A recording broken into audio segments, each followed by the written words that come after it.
The following live stream may include adult language and themes. How could we know for sure? It hasn't happened yet.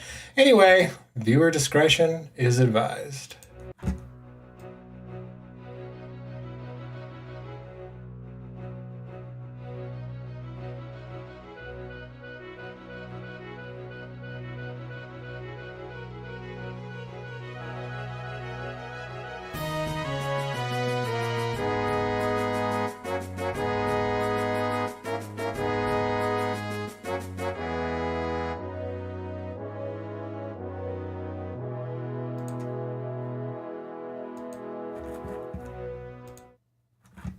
Hi, everybody. Welcome in.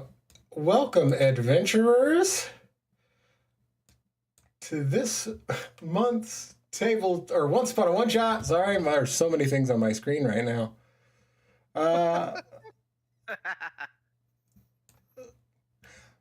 Welcome to this month's Once Upon a One Shot, where these four brave souls will be taking part in a fun little Dungeons & Dragons 5e adventure. I will be the GM for this mess. How are my adventurers feeling? Really awesome.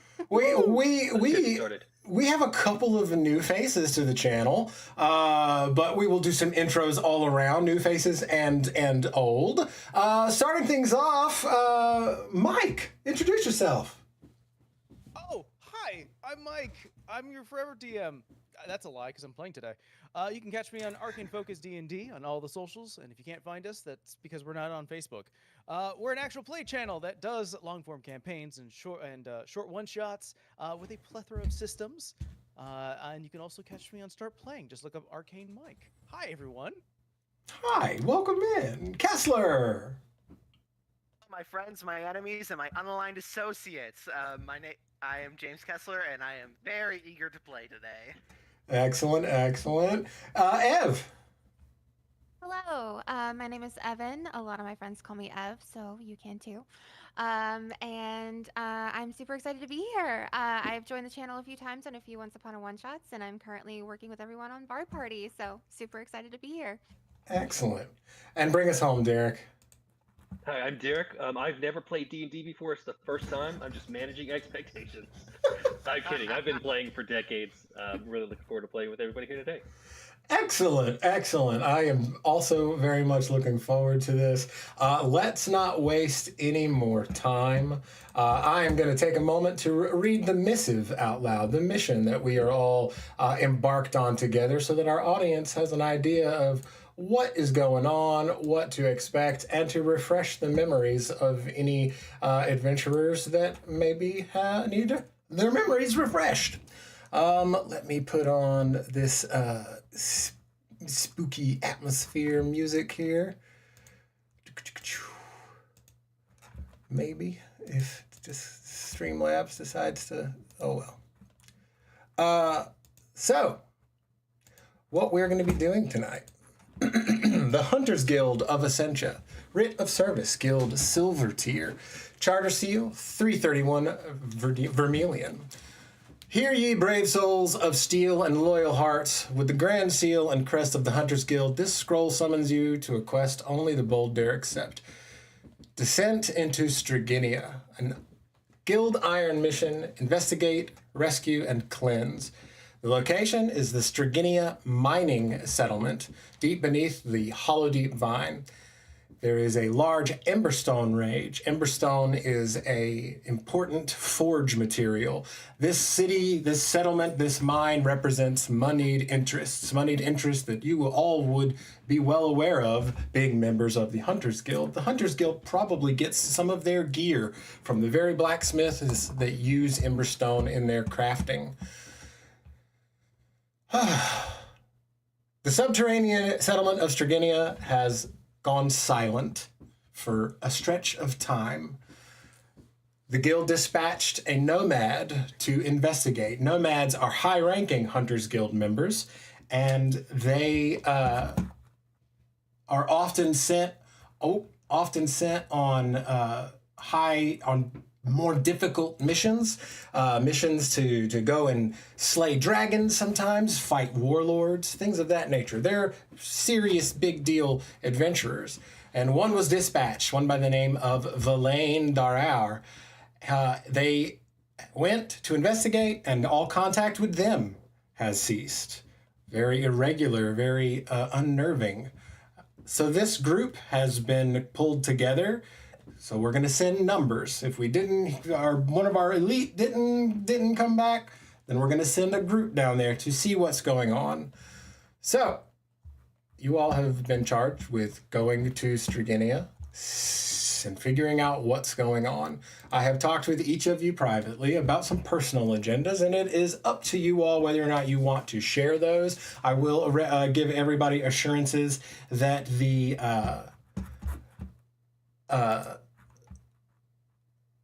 sorry, Meg is texting me in the. Oh, Not now. We're live.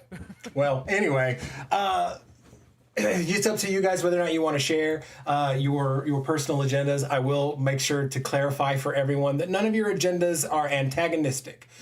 You are all in this together. You are all partners in this this guild, and none of these personal agendas are going to pit you against one another. For the last day, you have been traveling on a rail system underground, headed to deep down beneath Deepscorn Hollow to Striginia, and you have arrived, and you were met by a bridge that extends into this deep, dark.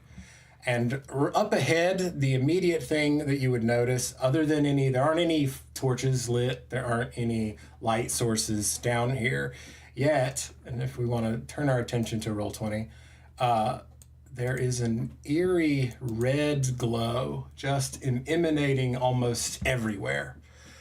A cloud of red glowing mist clings to parts of the cavern in the distance. The bridge that you are moving in on is scattered with what appear to be abandoned caravan carts.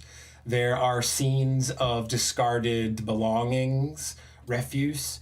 It looks as if the people of this settlement were trying to make a pretty expeditious retreat at one point. You are all arrive on the edge of this bridge to see this town before you. In who would we say is the highest ranking member of the team? 6 has been around for a while. I think it would be 6. All right, so Yeah. 6, you're going to pull out a map. You have a rough drawn map of this settlement that I'm going to show to everybody in the Roll20. And at this point in time, why don't we introduce the characters to the stream and set y'all off and running. Why don't we start with you, 6? Sure. I'm 6KNNS, human fighter battlemaster, member of the guild for a long time, and melee support specialist. All right, Mike. Hi there. I'm Darwin. Been here for a good time, not a long time, but in that short time, I'm trying to prove myself. You're looking at a young 24-year-old, large glasses, brown hair, commoner's clothes, especially when he's on missions. On his wrist, he's got a little bit of like these gauntlets that kind of sound almost like a frog euro. I'm saying that right? I think so. He does have a masked up version, but we'll see that later. All right, Ev. I am playing Tira, Tira Naveras, and Tira is a high elf, and she is a dragon-marked high elf. You can tell because she wears a black tunic made of linen, it's very wispy, along with a leather corset with gold trim. She has a very heavy black cloak covering her hair and her ears. But the wispies that pop out, you can tell are very pale and white. At first glance, it's difficult to tell she is an elf due to her hood covering her ears. But you can tell she has almost like an effervescent, like silver tattoo that looks like a tattoo circling down her shoulder towards her arm. Tira is been with the Hunters Guild for a long time, and her expertise is in stealth and shadow work. She is multi-classed in both rogue and monk, so she's very quick, very nimble, very quiet. Lovely. So, right out the gate, you are met with this scene and this eerie atmosphere. Speaking of which, that's not too loud for anyone, is it? No, that's good. So, it's deathly quiet other than the sounds of the cave. As you move out onto this bridge, you'll notice that this mist clings in lots of places. Oh, come on. Oh, I'm so sorry, Kessler. Yeah, good. Oh, my name is Claude. Claude is an isetsu, which is essentially a giant, like a 7-foot-tall walking crab. He's dressed in what appears to be like maybe like a traditional Japanese or Chinese garb, monastery outfit.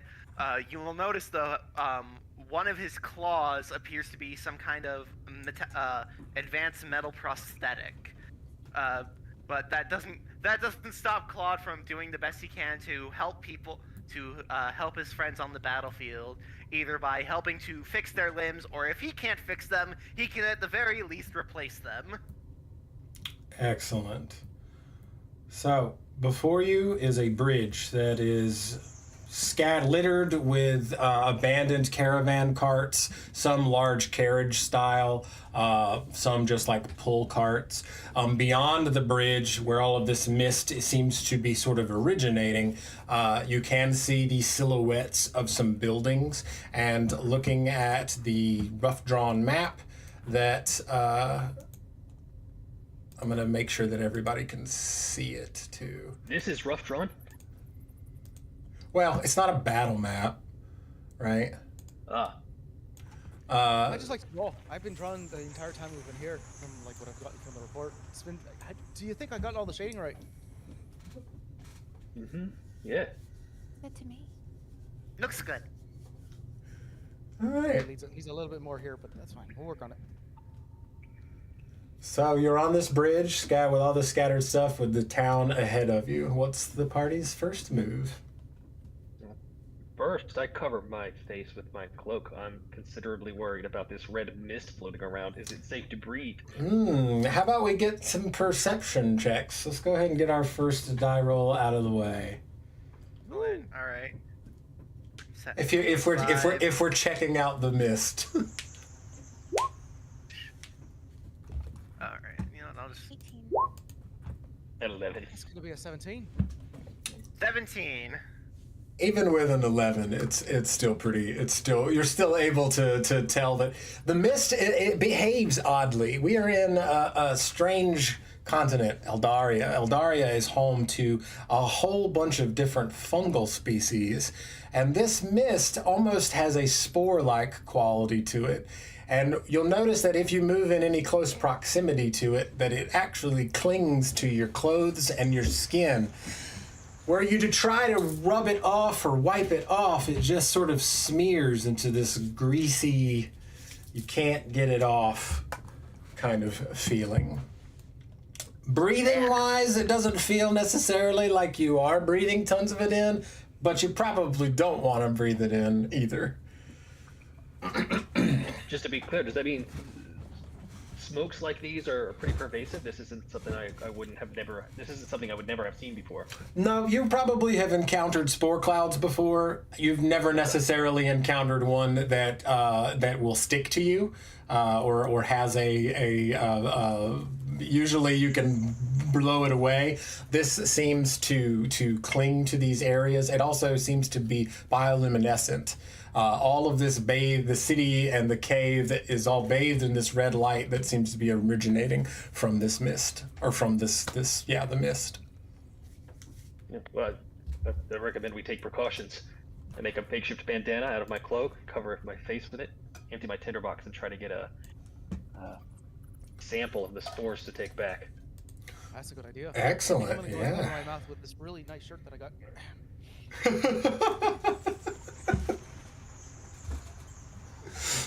If I run into any problems, I'll cover it with mine too. Also, this must be really horrible for the denizens here. Imagine if you're trying to sleep and everything's glowing, especially if it's like entering your house. Everywhere there's a light. Oh, that's probably not good. My sleep already is bad. Yes, your sleep is bad. You don't have to confirm it. I already know. No, I actually, Mike, you and I chatted a little bit about this prior. Give me, how about a wisdom saving throw? It seems fine. Okay. That's gonna be a 19. Okay. You get this like just this really strange sensation. You have had a trouble lately in your meditations. A almost a pulsing feeling that has been a distraction. It's actually been for a while now. And now that you're down here, you can kind of feel that all over again without being in that meditation. I tell everyone that I meditate, but I actually just sort of go in the corner and I fall asleep. Like you do. The best meditation. Surely. But yeah, I think if that's the case, I'm just sort of feeling a thrum behind the eyes. Just, yeah, lights. All of this is gonna be bad. Imagine if you're trying to sleep. It's already the worst. It's already messing with my eyes. In that case, I think we should, invest in some protection. Tira's gonna pull out an extra black tunic she had from her bag, rip it, and tie the fabric around her mouth. Okay. All right. Gosh, she's so cool. I assume we're all going to continue to push forward. I share the map with the team. You guys can all see it already, right? Yeah. Just to confirm, we don't see or hear any people from our vantage point now, right? I would say no. I would say that you can hear like the odd sound of the cave, the odd drip of water here and there.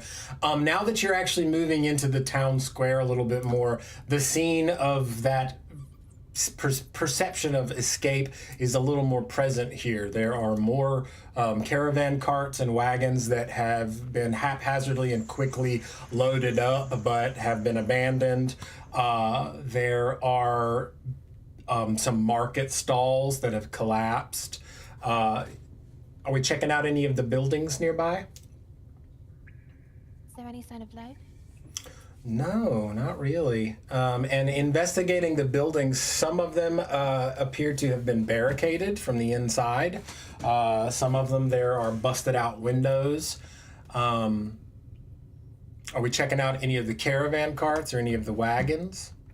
I think Claude's gonna take a look around the caravan carts, because if they are trying to leave, then then why is their stuff still here?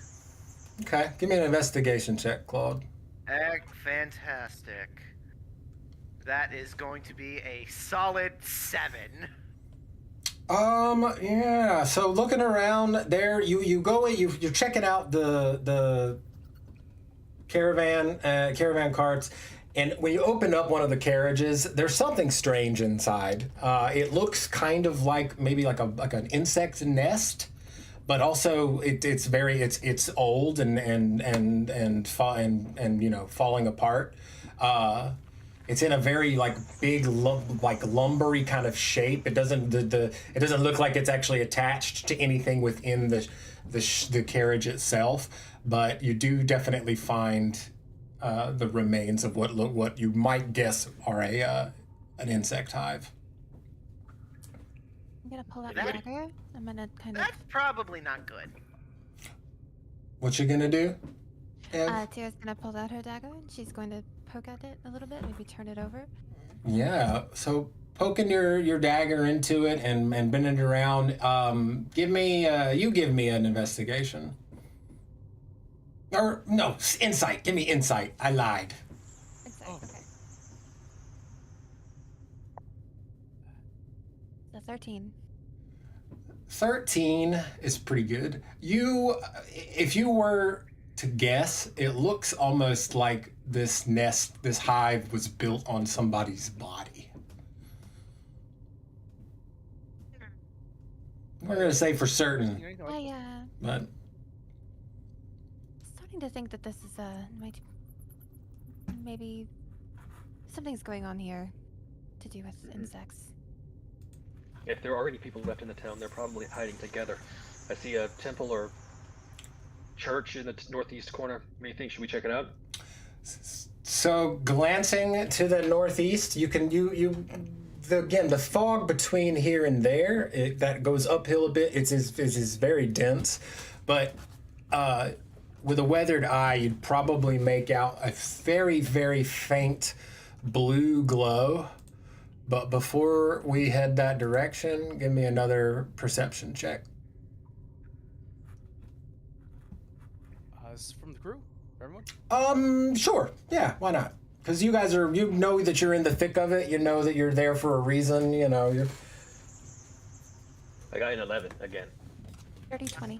You know what you want to do. You want to go to the church, so that's where you're looking, right? What you got, Mike? Also got an 11. Okay. This is gonna bite me in the ass later. I got a 22. Oh, yeah. So, as Sixer and Claude, you guys turn your attention towards that church, kind of move that direction a little bit. We'll say that how do you pronounce your character's name, Ev? Tira. Tira? Tira and, Darwin. God. Names. Your character name isn't on your thing. Tira. I get it. It's all new faces. It is. New faces, new names. And I can't even remember the names of the characters I make half the time. It's just my brain is not good at it anymore. With those impressive perception checks, you hear a noise nearby. Crawling, sliding, shifting noise. You hear some wood get knocked over. You kind of hear something that sounds a little bit like a coughing or a growling. And then after a moment... I'm pulling my sword out. Drawing my rapier. Darwin immediately jumps and goes to like the nearest building if we're like walking down the street and just clings to the side of the wall. Like a Darwin green frog, just perfect. So coming out of an alley between two of these buildings, you see this. Looking at roll 20 once again. Hell no. There is a figure crawling on the ground. Their body looks like it is made of wasps' nests, perhaps to a certain extent. Mouth full of razor sharp teeth. The most perceptive among you would probably notice that two of those teeth in particular are quite long. Darwin, give me another wisdom saving throw. I promise that I wrote this before I knew. I promise. That's what it's supposed to be. That's a 6. Oh, you get that pulse all of a sudden kicks real hard. And you can this sense that's coming from this thing, and potentially from other things in the immediate vicinity. My froggy senses are tingling. Hunger.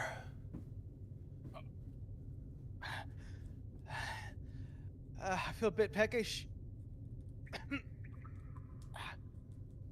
What do we want to do? I think there's a lot more than just 2 of them. The noises coming from in between the buildings would certainly give you that impression. Now, the party has a choice here. They can stick around to see what is going on and potentially fight these things, or we can take off running towards that church. What are we doing? A question here. Yo! Darwin, do you think that the rest of us might know what may be going on with you right now?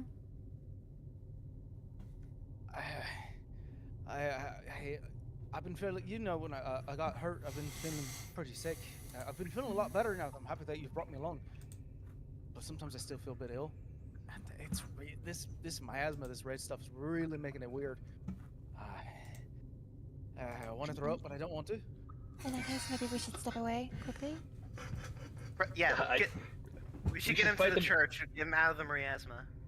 Yeah, we should fight them in the alleyway where their numbers count for nothing. All right. Well, looks like we have some differing opinions here. As much as I would love to replace your broken limbs, I would like to not replace your broken limbs. I accept your prudence. We can retreat. All right. At least until we understand what these things are a little bit more. I Yeah, just wanted to say fight them in the alleyway where their numbers count for nothing. I appreciate that. So we take off running. As we are running through this court square area, you do notice that there are more of these things. Maybe not a ton, but there are more of these things. And we are running up the main road, and up ahead of you, in a very picturesque manner, this church comes into clearer view. And around the outer exterior of the building is this intense blue glow, and you can hear a very faint murmuring sort of chant coming from inside. Up in one of the belfries, you see make out the shape of a figure, and then they call down to you, "Oi, get inside!" Working on it! Are we going inside? All right. Yes, thank you. suppose- Yeah. If we look back and are we being followed right now? Yeah, those things are definitely following you. Slowly. They're not very fast. They're real slow. So, You will notice that they are crawling on the walls, too, which is nice. I jump from wall to the floor and go, no, I can't be associated with them kind. I'm just gonna usher. Probably everyone- not. Get inside quickly, please, and then follow everyone inside. All right, so inside, the upper floor of the church is in ruins. It is, the pews are overturned. There's windows and glass and stuff. You see and hear this figure very, very quickly running down the belfry ladder to come down and meet you, and then he leads you to the chapel's undercroft. When you get into the undercroft, there are 3 other characters. They're all old men, and they are crouched around a bonfire that at the center of the room, that the flames and the smoke and the light are going up through the floor of the church, and these 3 old men are chanting constantly. If anyone made a religious check, or if you're a particularly religious character, you can do that. If you're not a religious character, you probably wouldn't give them a second glance. But this character who called down to you comes up, and he is right here. And it is a half-elf, on the younger side, leaning on a staff, dressed in the robes of perhaps an acolyte or a cleric. Hard to tell. He's very tired. He's thin. He's dirty. You can tell that they have been through it, and he has been down here for a while. There's also a very, very real smell in this place in particular. The smell of body odor. It is quite humid. Are you from the Hunters Guild? Yes. Yes, we are. Oh, thank the gods. But Elaine said that others might come. Did you see her? Is she out there? There was nobody outside. Nobody. Oh no. Nobody accepts those weird things. Is she perhaps like a carts? Yeah. Stand around carts. Yeah, those are from everybody trying to escape. Well, you're from the guild. Are we gonna be able to? Are you gonna be able to get us out of here? Who is We us? can certainly It's everyone. try. I think we're all that's left. I guess I should probably start at the beginning, huh? If we understand better what's going on, we might be able to get you out. Uh, Or maybe even clear out this place. Well, we're here in the temple. Don't know a whole lot about the mining operation, but several months ago there was talk among the community that the cut had gone into some sort of ruins.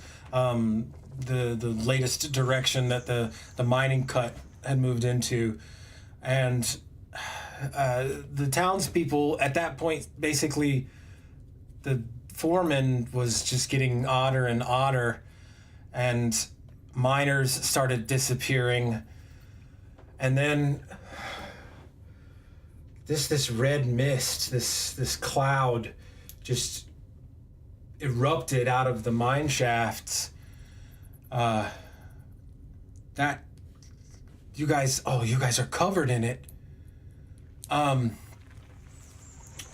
So these are some kind of spores, and they respond to blood. Oh, this is did you see any of the townspeople, or well, what's left of them? Were there any left? Speaking Only of the monsters. Oh, creatures. So Is that what happens when it interacts with our blood? well, that's eventually what happens. It starts with kind of a mania, hearing voices, urges, terrible hunger. And then the first case, he said that he couldn't stand the hunger anymore. And before anybody could do anything, he had grabbed one of the guards' swords and tried to impale himself. And when he did, something happened. The spores reacted, and then his body basically became engulfed in these. So he moves over to a table where there's like some materials and some supplies and things, not a lot. And he grabs this small glass jar and produces it, shows it to you. Again, once again, turning our attention to roll 20. And inside the jar, the little test tube, is a solid red insect of some sort. It is dead. It is inert or frozen in some kind of preservative solution. So his body just was crawling with these. We did the best we could to contain it, and over time, the body just turned into this hive, and well, then it just got worse from there. People tried to escape, but by the time the mist had spread into the town, everybody was infected. It took longer in some.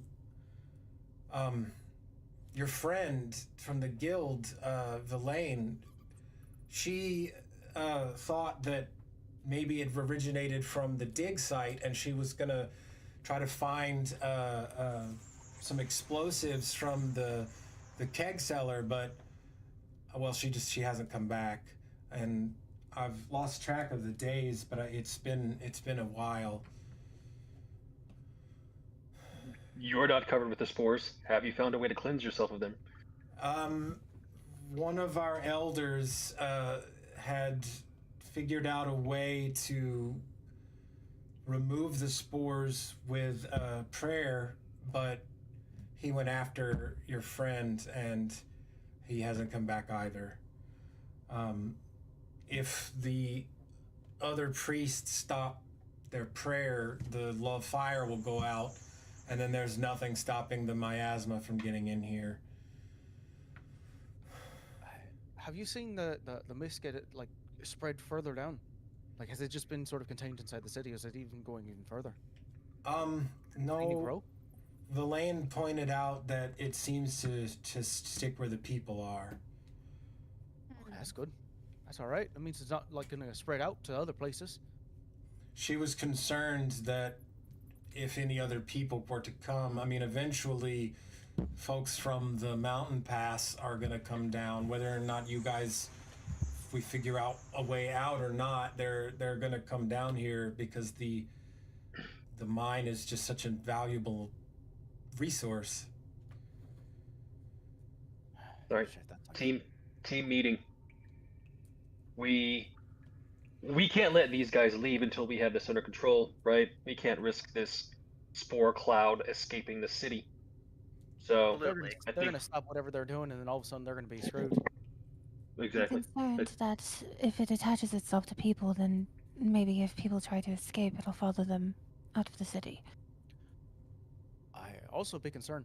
If we've been attached right now, we might want to find a solution pretty quick because they were kind of infected. If that's the case. Yeah, the only one we know of so far is in the mine.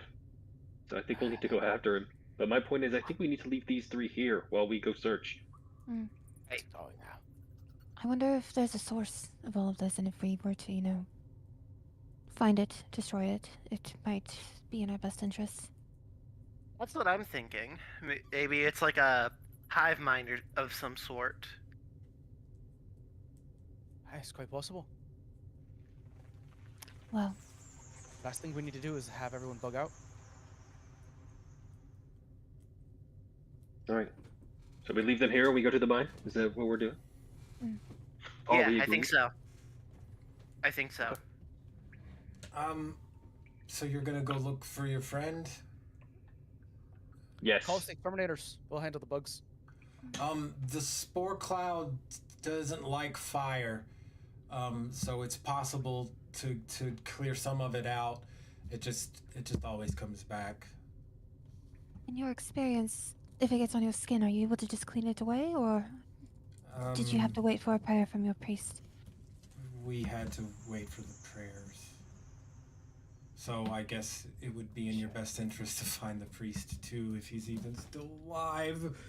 This young half-elf is very clearly in distress and now counters away from you guys and just kind of goes and sits on a busted pew. 6K goes to have a heart-to-heart. I And, follow closely behind. listen. You've held out this long. We only need you to last a little while longer. We can't risk these spores getting out of the town, but we will go find your priest friend and we'll bring him back. Okay. The keg cellar, there are explosives in the keg cellar that they used in the quarry. Those might be of help to you as well. I have one of the keys if you think that might be a good idea. We'll take anything Wonder. that might help. Yes, we would be happy to use the explosives. He gives you an iron key with a just an X on the little ring. For the spores, I know you said fireworks. Have you tried dousing them with water?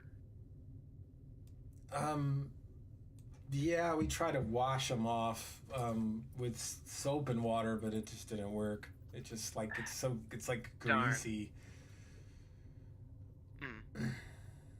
There's definitely like a not normal quality to it. Our alchemist in town, she thought that it was cursed, like that whatever they found in that old ruin let out some kind of cursed miasma. Is there anything else you or your comrades can tell us?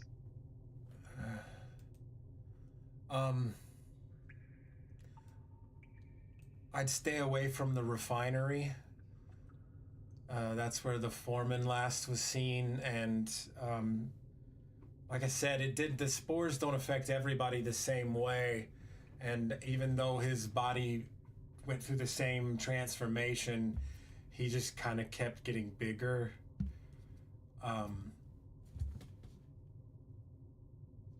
Could you show me where that is on the map? Yeah, he points to the weird little cup-looking things, the two things on the far right side. That region, that's the refinery area.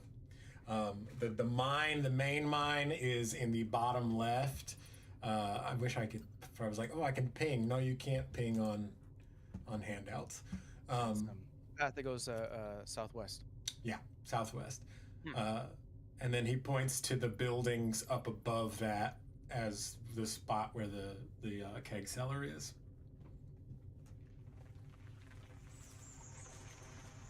Great. Do they know? I asked. Do you know of any ways to, for lack of a better word, kill the spore monsters once they've totally converted? Burning them seemed to do the trick. All right.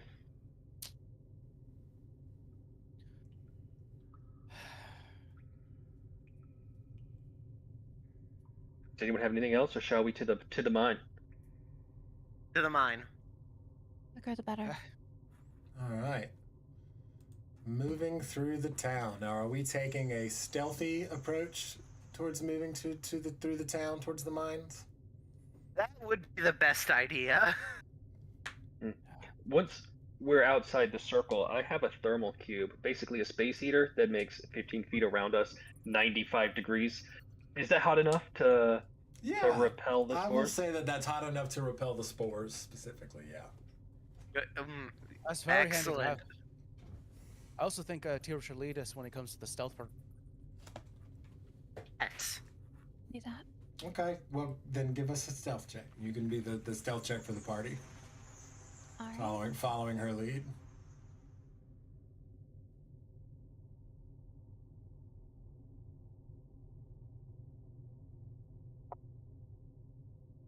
That's a 27.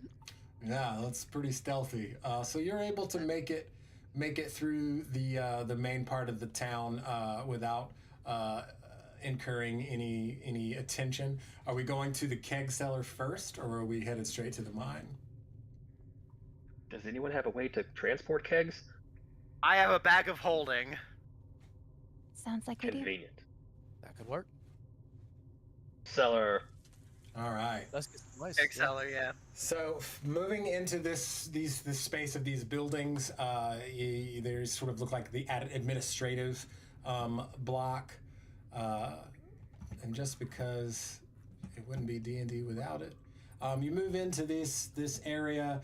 There is the spore clouds are just as present here, and unfortunately, this is kind of a hot spot. So we're gonna roll for initiative.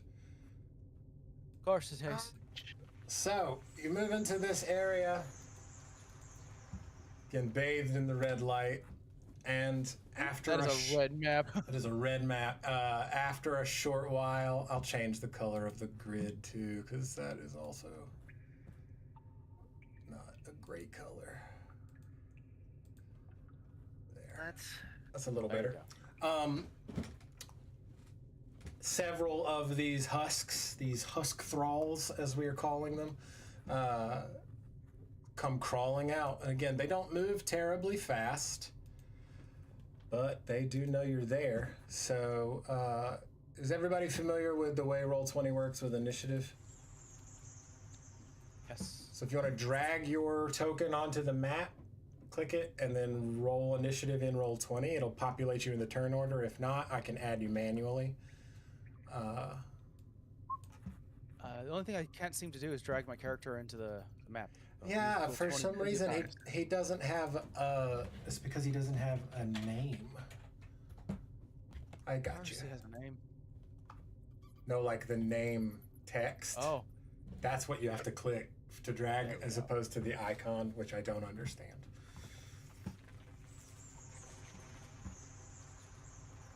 And I'm just gonna do this. All right. Roll20, you are letting me down.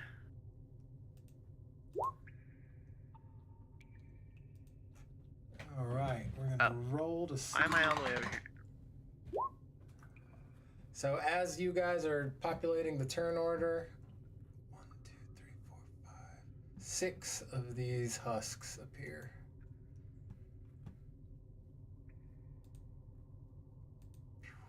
Just to justify what I have there, Darwin on his wrist on one of his gauntlets has sort of a windpipe that he sort of blows on, and essentially that's the instrument of illusions. Every time he moves his hand, moves it within the air, it starts to blow music because you have to keep on performing for the illusion to work.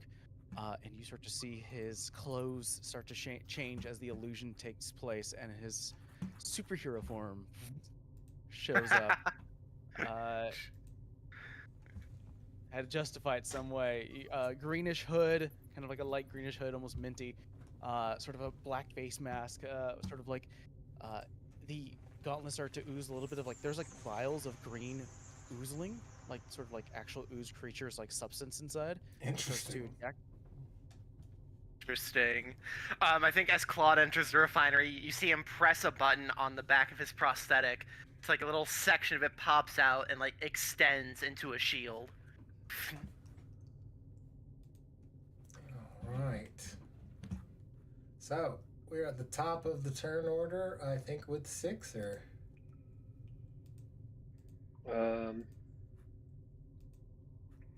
Sixer will wade into combat, and yeah, we try not to bleed out. So he uses his sword and shield right now, and attacks with a 20. Oh, a 20 will hit. Roll that damage. That is the wrong damage dice. 1 second. No worries. It's going to take me a second to get the turn order sorted out anyway.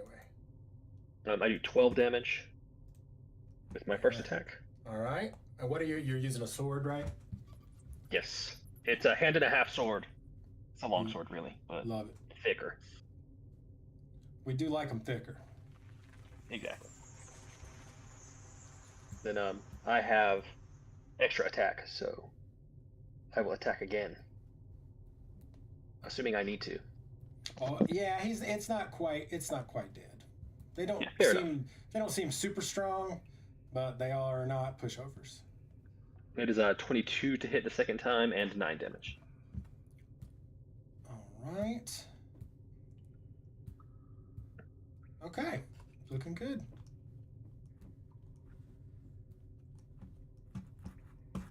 It is now Tira's turn. All right. Tira is going to whip out her rapier, and she's going to quickly dash forward and stand next to Six, next to this creature here. And while she's next to Six, while the creature's attention is on him, she's going to whip out her rapier quickly, do a quick stab. It's a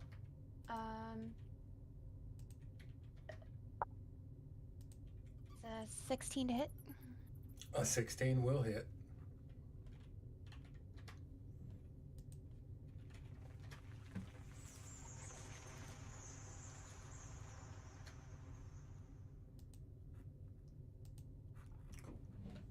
All right, and with a sneak attack, she's going to do 18 points of piercing damage.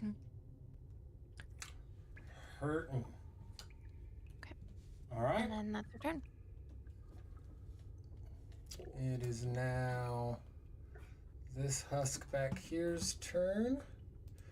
And we got just enough. It's going to very slowly shamble over here. And it is going to lunge out at Sixer with its claws to try to grapple. And it failed miserably, It rolled a crit fail, so it actually, when it lunges at you, it just kind of falls on the ground next to you. Because that's how I do my crit fails. All right, Darwin. Sir, Tara, you got that? Feeling confident? I think we're okay. Right. Right in front of Darwin is like this knocked over cart, yeah? I'm sorry. Yes, there is like a busted up coach next to you. He activates both gauntlets. the way that we're flavoring the boots of spring and spriting is that he connects these like tendrils, like almost like these like sticky, like oozlings, like slingshots, just connect to the edges of the cart. Slingshots himself up, flies up over the cart, and upon landing here, he is going to do sort of an axe kick to the creature that's on the bottom right. All right. Roll it up. All right, that is going to be that's going to be an 18 to connect. An 18 will hit. Roll the damage. All right. As he was mid-flight, doing sort of a backflip, the gauntlet shoots out, and sort of this almost slicky substance of the green ooze slams right behind the creature. So when I connect with the crusher feet, I'm going to move him back 5 feet. Nice. And then I'm going to deal damage right now. Perfect. It's going to be 9 points of damage. I'm going to take that step as I land and bounce towards him. And then I'm going to do my second strike. You said it was 19 points of damage? No, I'm not that crazy. Oh, you have it- Only well, 9. 9, sorry. My audio, Yeah. my headphone got a little twitchy. But that will be a dirty 20 for the second connect. Ooh, crit! Or no, dirty 20. Yeah, dirty 20. And then I would like him to make a strength save, please. Ooh, they're not super great at those. But that's pretty good. He rolled a dirty 20 on his strength save. Okay.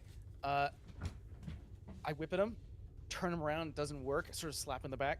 I will then spend a key point to do flurry blows. By the way, damage, if I didn't say so already, he took 10 points of damage.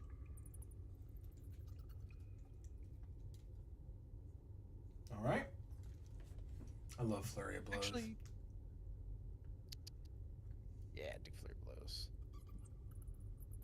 Okay, dirty 20 again. Make me another strength save. Ooh. Oh, that's a fail. It's a 6. 6. Let's first do damage. I do 8 points of damage. The 2 tendrils from the gauntlets hit on either side of this creature. I reel myself back, and I slingshot myself forward.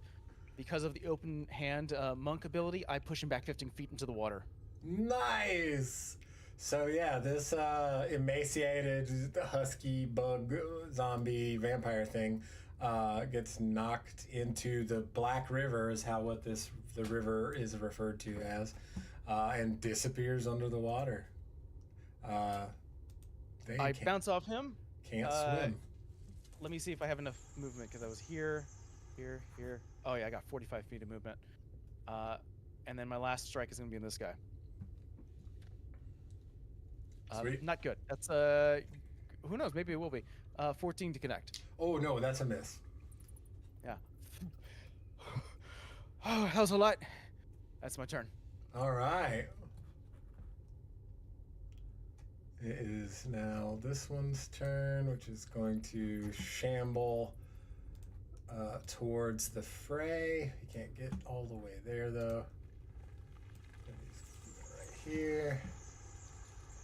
And it is Claude. Okay. So I think what I'm gonna do is I'm gonna first make sure I have the right tool selected in roll 20. Is I'm going to go right about here and on this guy. Claude is going to use for his first attack, he is going to do as soon as I pull it up on my sheet, a melee elemental strike. Okay. So you see as Claude like reels back, getting ready to punch. You see ice cold water begin to swirl around his as he does a 17 hit. A 17 will hit. 17 hits. That is so 1d6 plus 4 cold damage. D6, don't fail me now. So okay, that is so it takes 9 cold damage.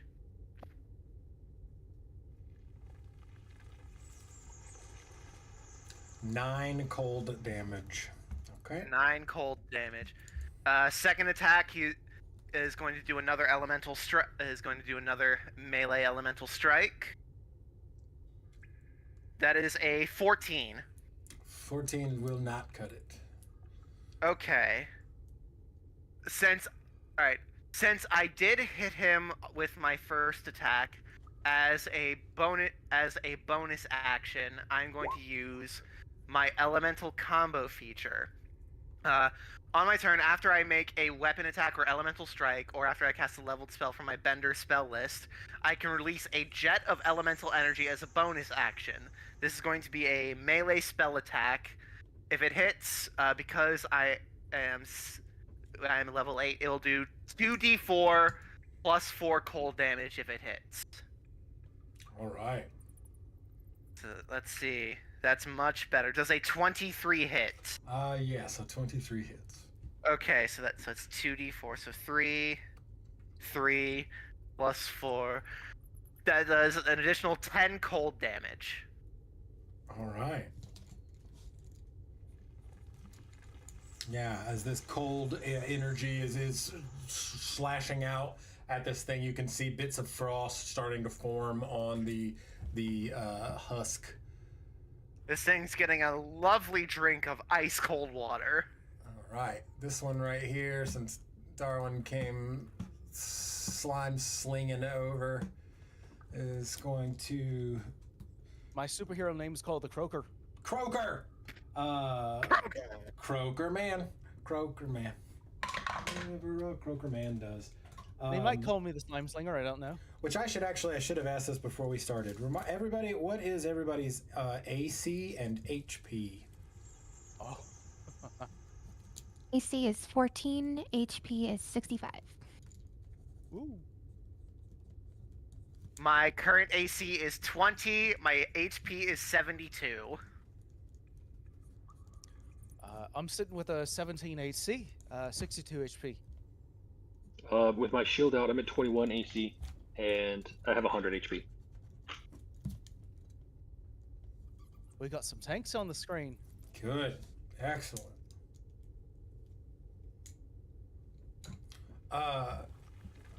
So it is going to swing out at you, Darwin.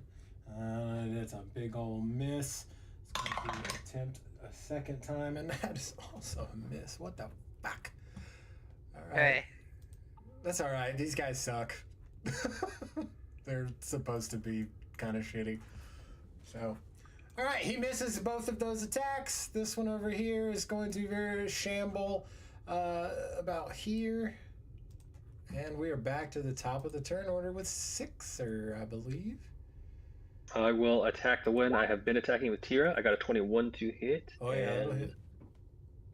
Do 6 damage. All right. Still alive? Describe how you kill it. Big chopping with a big chopping motion. I step to the side as it lunges to grab me, and I chop off its head. All right. So as the body falls to the ground lifeless, you will notice a very definite buzzing, humming sort of sound. The body on the ground convulsing and twitching. Tira, your turn. Hold on. I have one more attack. Sorry. Yeah. You're not the end of your turn yet. Yeah. So my other attack will be the one that the three of us are looking at. The one just north of me.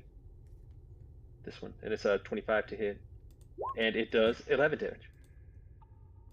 All right.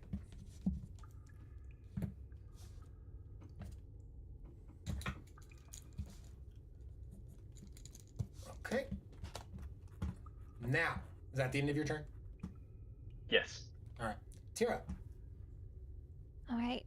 Tira, once again, she's going to spin around, and she's going to pull out her rapier, and without the creature's focus on her, she's going to take it, pierce him,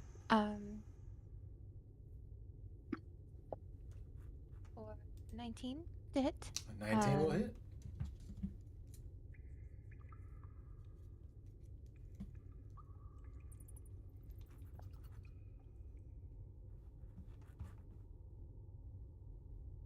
for 16 damage. 16 damage. Big. And at the end of this turn, she's going to use her Shadow Step to fade, and then she's going to pop up once again, right here, the other side of the creature. Excellent. At the end of your turn? That's the end of my turn. All right. This one is going to get folks' attention is still focused on Sixer, since Sixer just smacked him. And that was the direction that he was coming. So he's once again going to attempt. Oh, and that was a nat 20. So this critter is going to grab you, Sixer, and as its hands clutch onto your pauldrons, you notice that insects start crawling out of its skin. And you are grappled. Gross. I think I found a thing I hate more than water. So you are currently grappled. Grapple Okay.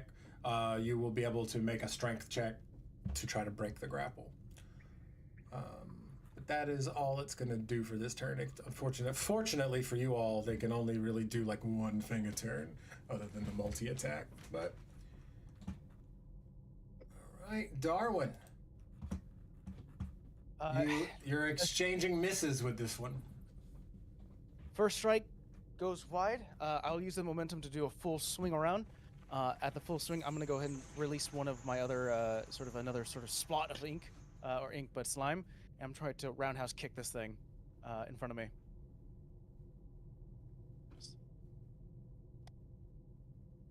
Natural one. Oh no! I get caught. I'm like, oh, a second strike, just a hit in the face. I don't like being touched.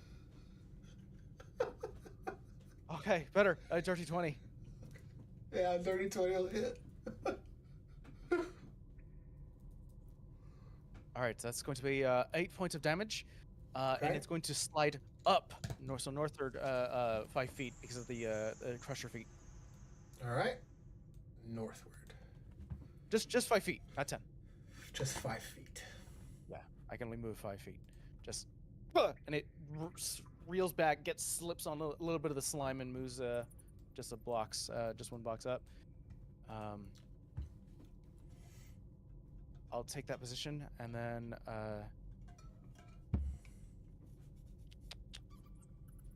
have so many cool abilities, but I'm not going to use them right now.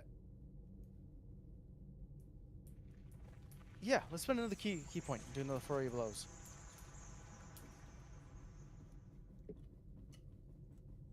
Uh, 16 to connect. 16 will do it. Okay. It's gonna be another 8 points of damage. And what I do is that I actually clap the gauntlets together, and a full blob of ink or slime slaps into their face that momentarily blinds them. I remove that one's reaction. Nice. Part of the open hands. No Nice. reactions. I, with one hand, hit this broken cart, stretch it out, and boom, whip myself around until I'm behind this guy. Last strike on that guy behind him. 10. No. That's not going to do anything. Hit the ground. I do a full axe swing, and I sort of land outwards, but I miss. Scrambling up, and I kind of get into the crawler, sort of the croaker. Position. The croaker stance. And that's my turn. All right. This one is going to lunge up here at Tierna. That is also a miss. Oh, Jesus Christ. I'm rolling like 12s and 13s all this whole time. Keep that up. We like that. Yeah, all right. I'll see what I can do. This one on the ground is still dead. Its body is still spasming. Claude, your turn. All right. Well, because this one moved, that kind of ruins what I was going to do. Ain't that just the way So it what goes? It is just the way it goes. So I'm gonna really check, see how far away. Oh, that's lovely. So what I'm gonna do is I'm going to go ahead and let me move my character sheet out of the way. So I'm going to go ahead and give Darwin a hand and Claude is going to cast Magic Missile. I'm using a first level spell slot. However, at my because of my elemental affinity feature, at my current level, it is upcast by 1. So I'm using a level 1 spell slot, but it is upcast to level 2. Okay. So that is 3 glowing darts plus, so 4. So that is 4 magic missiles going automatically going squarely on this guy. Perfect. Let me just roll how much it's going to hurt. So that is 5. All right, first one hits for 5. Okay. Second one hits for 2. Third one hits for 4. And the last one hits for 2. So 4, 2. No, wait. 5, 2, 4, 2, 6. So 13, I think. Yeah, 13. All right. So that's. And because I cast a leveled spell as a bonus action, I'm going to do elemental combo on this guy. So that's a melee spell attack. That's a 26. Yeah, that will definitely hit. That's 2d4 plus 4, so 3, 4, 8 cold damage on this guy. Okay. Imagine like 4 darts hitting the person right in front of me and going, "It wasn't me. That's the crab. As like frost. Don't look at me. I didn't do that." And then it's snowing Yeah. for just a split second.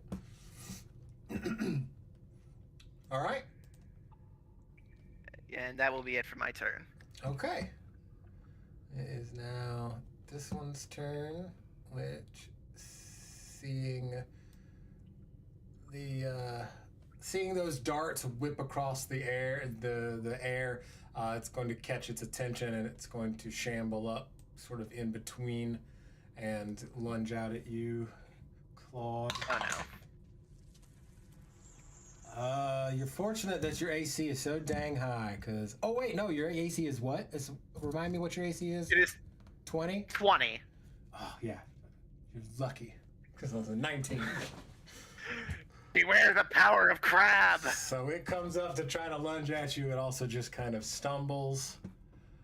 This one is going to, since Darwin whipped around behind it, it takes a second to kind of turn. And it is going to attempt to grapple you.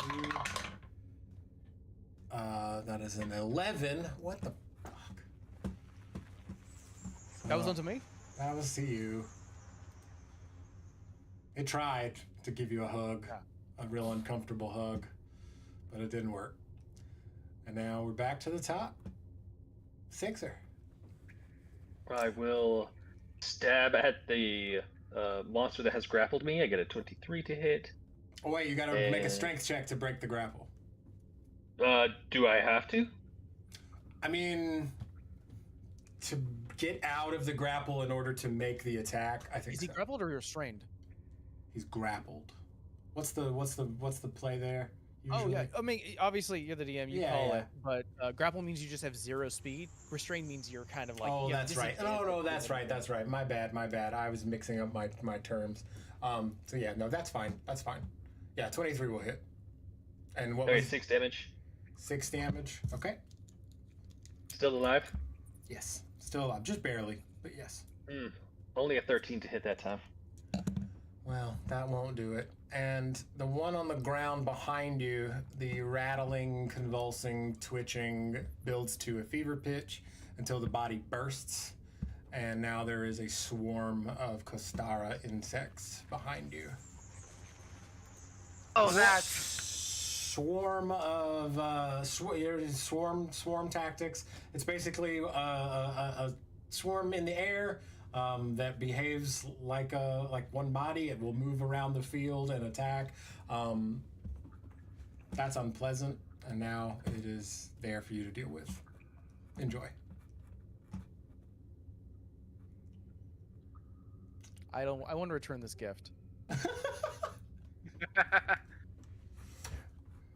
There are Deanna. gift receipts attached. Atira is going to kind of gauge her surroundings at this point. She's going to actually use Shadow Step once again. It's her bonus action. She's going to pop all the way over here next to Darwin. She's going to disappear and reappear. And with that, she's going to attack while the monster's attention is on Darwin. And she's going to. That is a 25 to hit. And 25 will hit.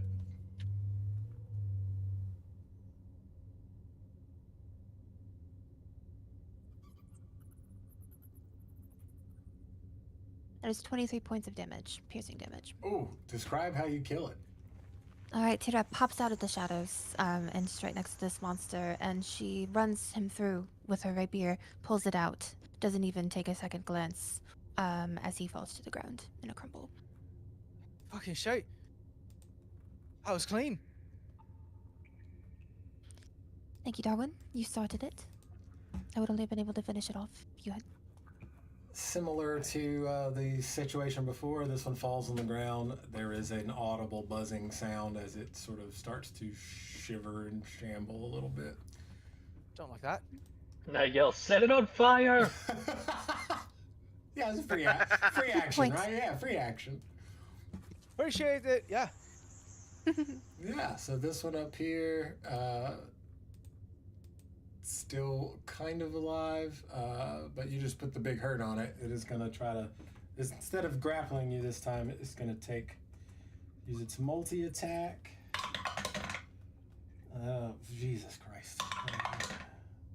There we go. I am rolling nothing but 11s, 12s, and nat 20s.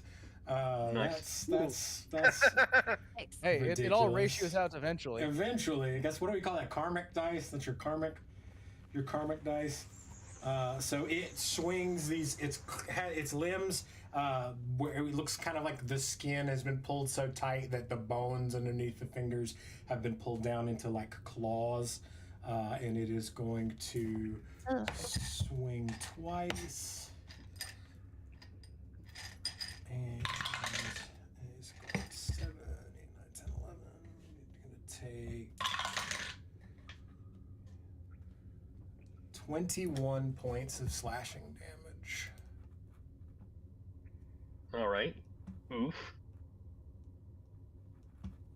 Alright, Darwin. I'm gonna go. I don't really have anything that will cause fire, but know one way to get rid of a body. Appreciate it, yeah. I'm going to scoop under and lift the body onto my shoulders. Okay. As a bonus action, I'm going to cast Zephyr Strike to double my speed. And if I'm slowed down by moving the creature, so be it. I'm going to, once again, as it's on my shoulders, whip 2 tendrils on this broken cart and stretch out and go, see you next brawl! And fling myself out. My goal is to, see if I'm, my 45, oh man, I'm just out.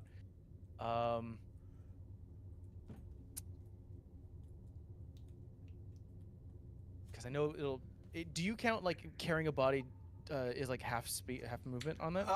If it were a typical healthy character, yes. I'm going to say that this probably isn't, because this thing is emaciated, it's skin and bones and bugs. So I don't think it weighs a ton. And we're Movement, heroes. speed, riding, So. And Zephyr Strike, I'm gonna fling myself all the way and just throw the body mid-jump, so I have all the momentum just go and push it out. Even if I have to use like an action to punch it to move it further on because I have the Crusher feat, I'm just going to shove this guy far. I like that flavor so much. So yeah, you whip across the battlefield with this thing on your shoulder, and in very comedic fashion, this lifeless husk body just sort of disappears into the darkness out over the river and lands in the water and disappears. Since I have Zephyr Strike, that means of my movement, I have enough speed to get right next to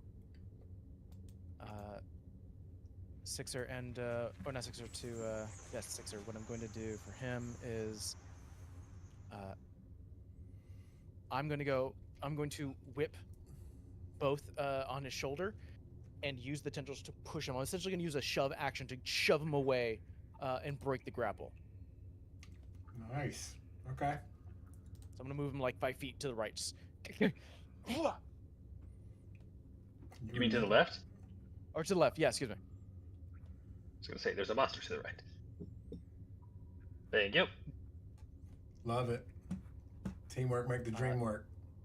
That's my turn. All right, this one down here is going to lunge out once again. Not try to grapple. It's going to swing. God bless it. It was a 2 and an 8. Oh, Like Man, big- all this high AC is a waste. It really. Well, I think I you need mean, new dice. I might need a new die. You're right. I gotta also remind myself that this isn't the only fight that I have planned. So, yeah, it just misses. Darwin. Oh wait, no, that was that one. This one is erupted. So this now the swarm. So the Are you swarm. calling me Darlin? I called you Darwin. Darwin. Son of our son? The swarm is going to disperse and reform and around you. That first one is going to be a hit. You do realize this is a mistake. I'm a frog king hero. That's another nat 20.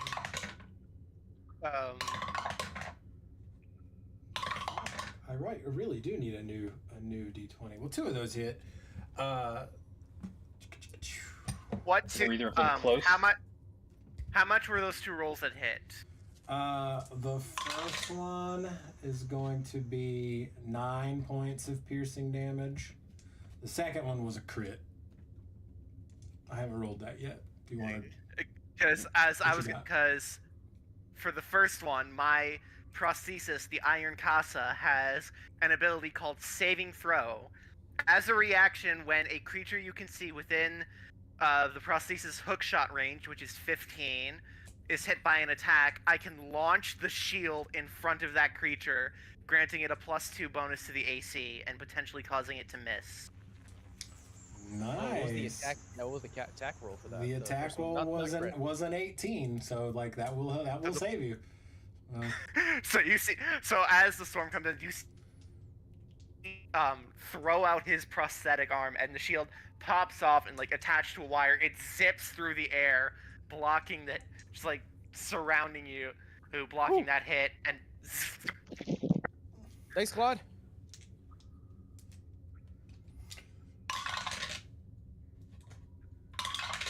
So that's Also, this is the crit. Okay, here it comes. This is the crit. Yeah. So that's Yeah, I couldn't stop him. I couldn't stop a crit, but I can at least stop the other one. It's gonna be No, it's fine. 24 points of piercing damage. Oh. Woo! They don't hit much, but when they hit, it hurts. Oh. Yes. They do. Where did hit all 4 of them come from? all 4 of them? I'm seeing double. Oh yeah. Oh, that was fun. So now, what your AC? Your hit points. That's 20 points. All right. Okay. That was the swarm. Now, Claude, it is your turn proper. It is my turn proper. Okay. Now that these two are in a line, I can actually do what I was going to do initially, and I'm going to use another spell. This one is a lovely little one called Ice Moon. I form a curving blade of ice and project it forward in an eviscerating rush. Each creature in a 5-foot wide, 30-foot long line must make a dexterity saving throw. On a failure, since this is cast at 2nd level, a creature takes 1d6 slashing damage and 2d6 cold damage, and its speed is reduced by 10 feet until the end of its next turn. Okay. So, let me just highlight which ones need to make the save. This one and this one need to make a DC 15 dexterity save. Alrighty. So, first one was an 18. So a 19, And the second one's a 3. Okay. So you hit So one for of 'em. okay. All right. So well, the one that succeeded just takes half damage. So give me 1 second. That's gonna be 4 slashing damage on a fail, Which is ironic. then- Or go ahead. Sorry. and then 9 cold damage on a fail. So that's gonna Okay. be 2 slashing and 5 cold for the one that's saved, and then the one that failed also speed is reduced by 10. Okay.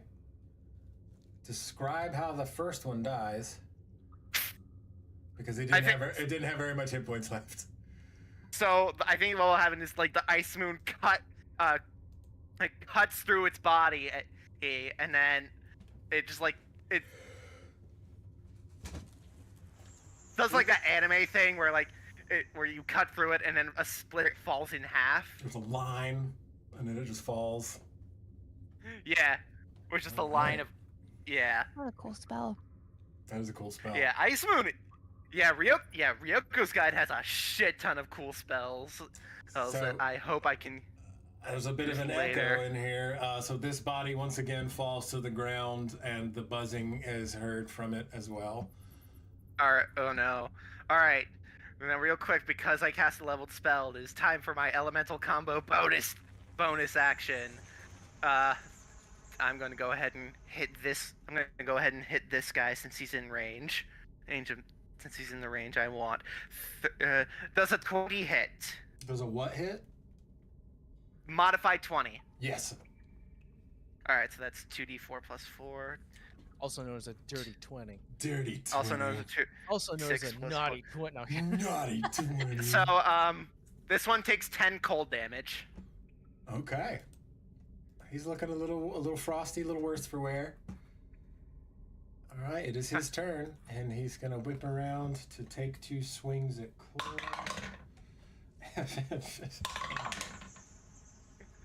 Wow. Well, no, that's a dirty 20 on the second. You were gonna take 6 points of slashing damage. Now, real quick, because I took the hit, you see Claude's shell, at that hit, it cracks a little bit. My AC is down to 18.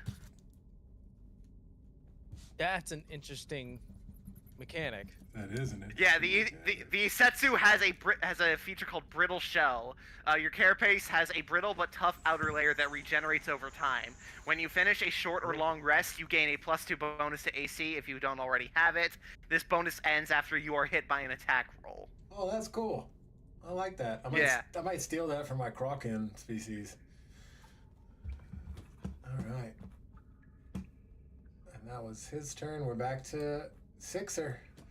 There is 1 cloud on the ground, 1 corpse about to give us another cloud, and 2 more of these husks still in the fight. Yeah, if I move onto this corpse's square and just make grapes, will I destroy all of the bugs inside of it before they burst out? What an interesting question. What should we make? What should be the role for grape stomping? Athletics? Give me an athletics Performance? roll. How well can you river dance? We can do River dance, for sure.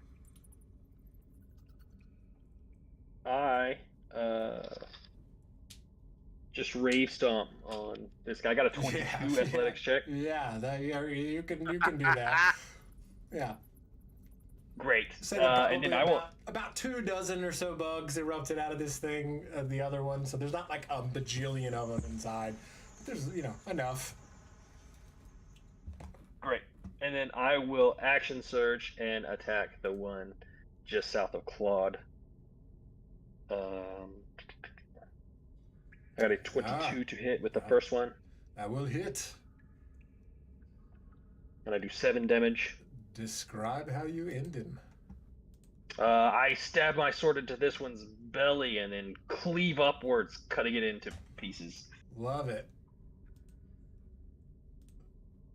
We all know what will follow. Is that the end of your turn? I have one more attack. It is a 21 against the one to my left, All right. and that's 9 damage to him. All right, he's looking a bit worse for wear, worse than he already was looking, I guess.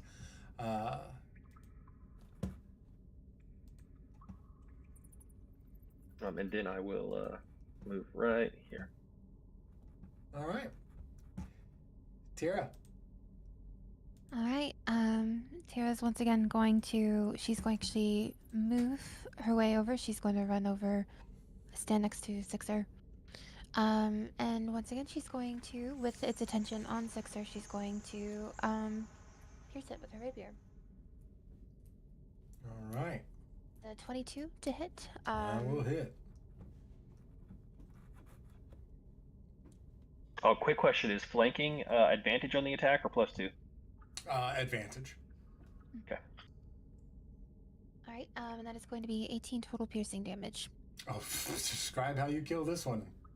All right. Jeez. Once again, Yeah, Tira appears out of nowhere. Gotta love that sneak attack when you're Sneak attack next is to an just- ally. It's very effective. Tira's going to pop up out of nowhere once again as she quickly moves over next to Sixer.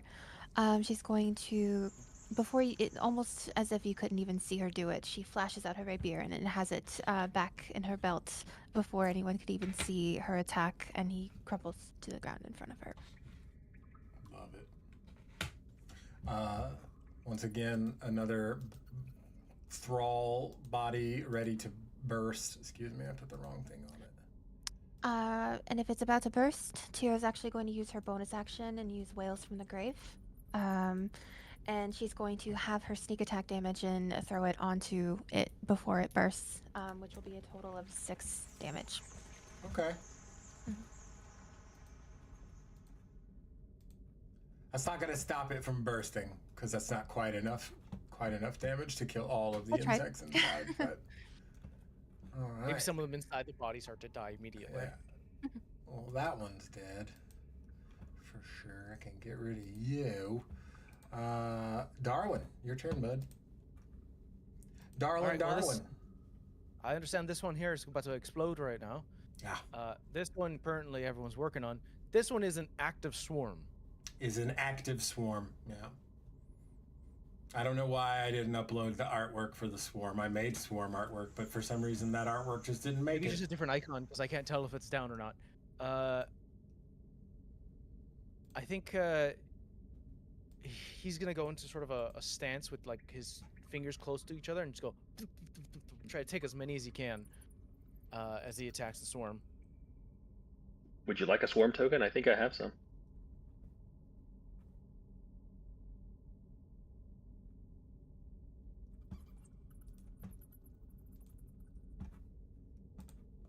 All right. Oh, piss.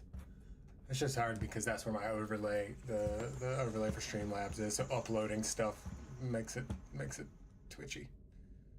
All right. I've got one in my Roll20 library if you want to use mine.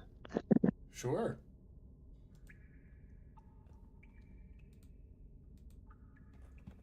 If I can get it to drag over. Why is it not dragging over? Well, it might be because it's my. Well, you put an orange token. maybe. I think that's enough to signify that it's something different. Something different, yeah. Yeah. I might have a token somewhere in my old stuff too that I can drop on it if it becomes an issue. But if the orange dot, I can add another dot just to make it look extra. We'll put a pink one too. There we go. How's that? Well, regardless, Darwin's gonna start working on the swarm, sort Okay. of clearing out as many of the bugs. He sees sort of that red, almost like fleas start to eject from the creature and just lick, just start to go as fast as he can. First one, +7, 21. Okay. Yeah, that'll hit. It does have an AC, so that will hit.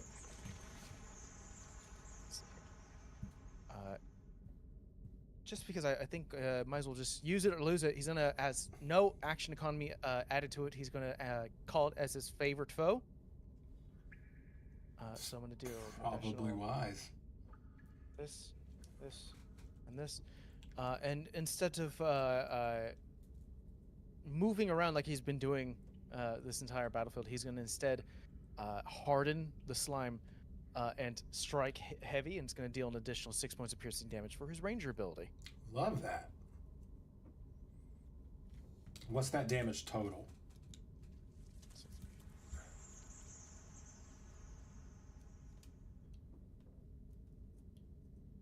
Be 18 points of damage for the first strike. Oh, yeah. First strike.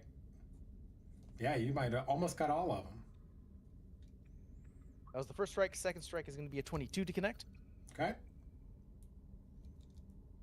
Yeah, that will hit. Is, max damage, 10 points of damage.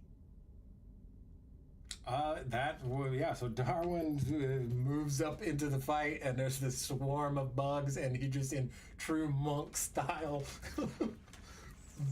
I start to do like each one individually, and then I just realize I have an amorphous goo contraption.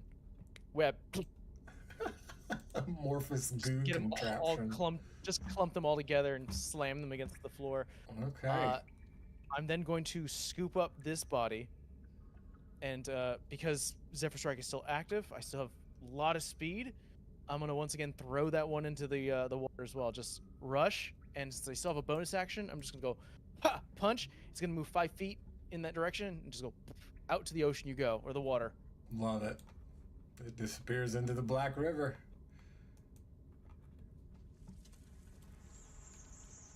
That's gonna be my turn. All right. These things are dropping like flies.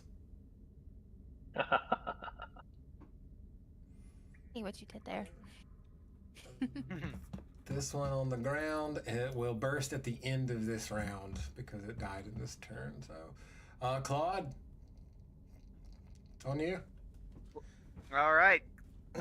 Claude is just gonna come over here and give this little guy a taste of elemental strikes. So let's first attack. Nat 20. Oh, love it. Because this thing is on the ground and it has not erupted yet, I'm gonna just, for flavor's sake, describe how you obliterate the hive body on the ground. What does Claude do to stop this swarm from erupting?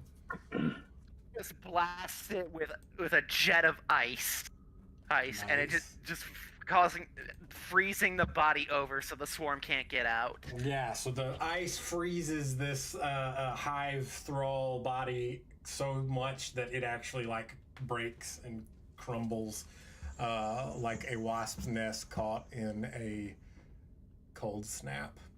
Combat is over. I think that was the last of the swarms. Darwin, you took 20 points of damage, correct? I took 24. 24. So that is at least a third of your health, right? Yeah. You are bleeding, and you notice that the film, the spores, the red spores, are starting to go into those wounds. How much damage did you take, Derek? I took 21, but I would like to second wind. Okay. So I don't- it's well, I 12 think- now. So I have like percentages too, because I have to look at what y'all have different thresholds for what actually counts as a grievous wound, because it was a third of Darwin's health. That's why he is bleeding. 21 is 21% of my health. Okay. With your second wind, you're able to avoid any untoward spore shenanigans. Darwin, give me another wisdom saving throw. This one's going to be a disadvantage though, because now it's Before not. he does that, Oh, okay. Tada's gonna run over to Darwin. Darwin, here, please. And then she hands him a potion of healing. It's just your standard potion of healing. Okay. Now, because it happened in combat, that is probably, there's still going to be an effect. We will say that your wounds do heal. As the adrenaline drops. Yeah, as the adrenaline drops, you still can get those health points back, but the spore cloud, that reaction has already happened. Give me your wisdom saving throw at disadvantage. Well, you burned one of my natural 20s, so congrats on you, DM. The other one's going to be a 14. Yeah, that's not quite gonna do it this time. So that. Describe this sensation during your meditation that has been disrupting. Describe how it feels when you can't sleep. I think what it is it feels like a thrum behind the eyes. Definitely like a migraine. Definitely sort of causes my like one eye to close, the other one just instinctually has to stay open because that's what the guild taught me.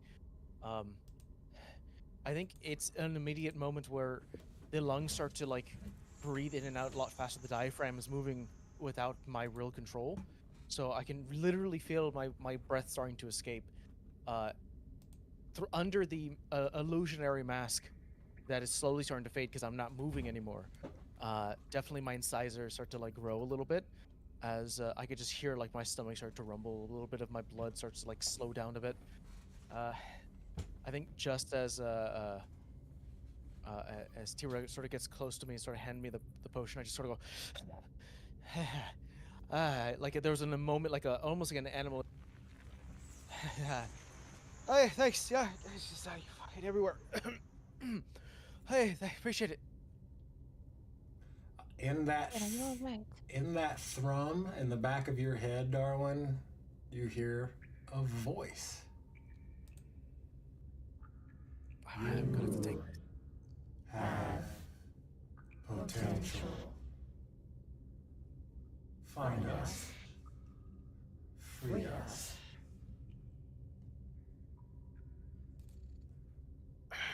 All right. And on that note, I think it's a good spot to go to our bathroom break. Yeah, yeah. Just stretch your legs a little bit, have a little drink, and make sure you wash your hands. And we will be back. Don't go nowhere. All right. All right. Be right back.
sword.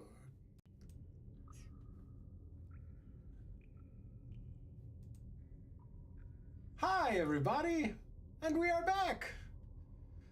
Players, combat is ended. The spores are there. Darwin is not feeling so good. Welcome back. We hope you had a pleasant bathroom break. If you're just now joining us, where have you been? The party just got into a fight with some hive husks on their way to the keg cellar in their quest to find their missing comrade and solve the problem that is plaguing this now bathed in red mining settlement. Combat is over. What are we doing? We have no choice. Continuing. But to continue on. Yeah, I appreciate the drink as well. I'm gonna drink that down. I'm gonna heal myself a little bit. Shot in the dark. I'm going to walk over to Darwin and cast Lesser Restoration. Oh, would you do me a kindness and throw that up in the roll 20 just so I can have the text? Absolutely. Thank you.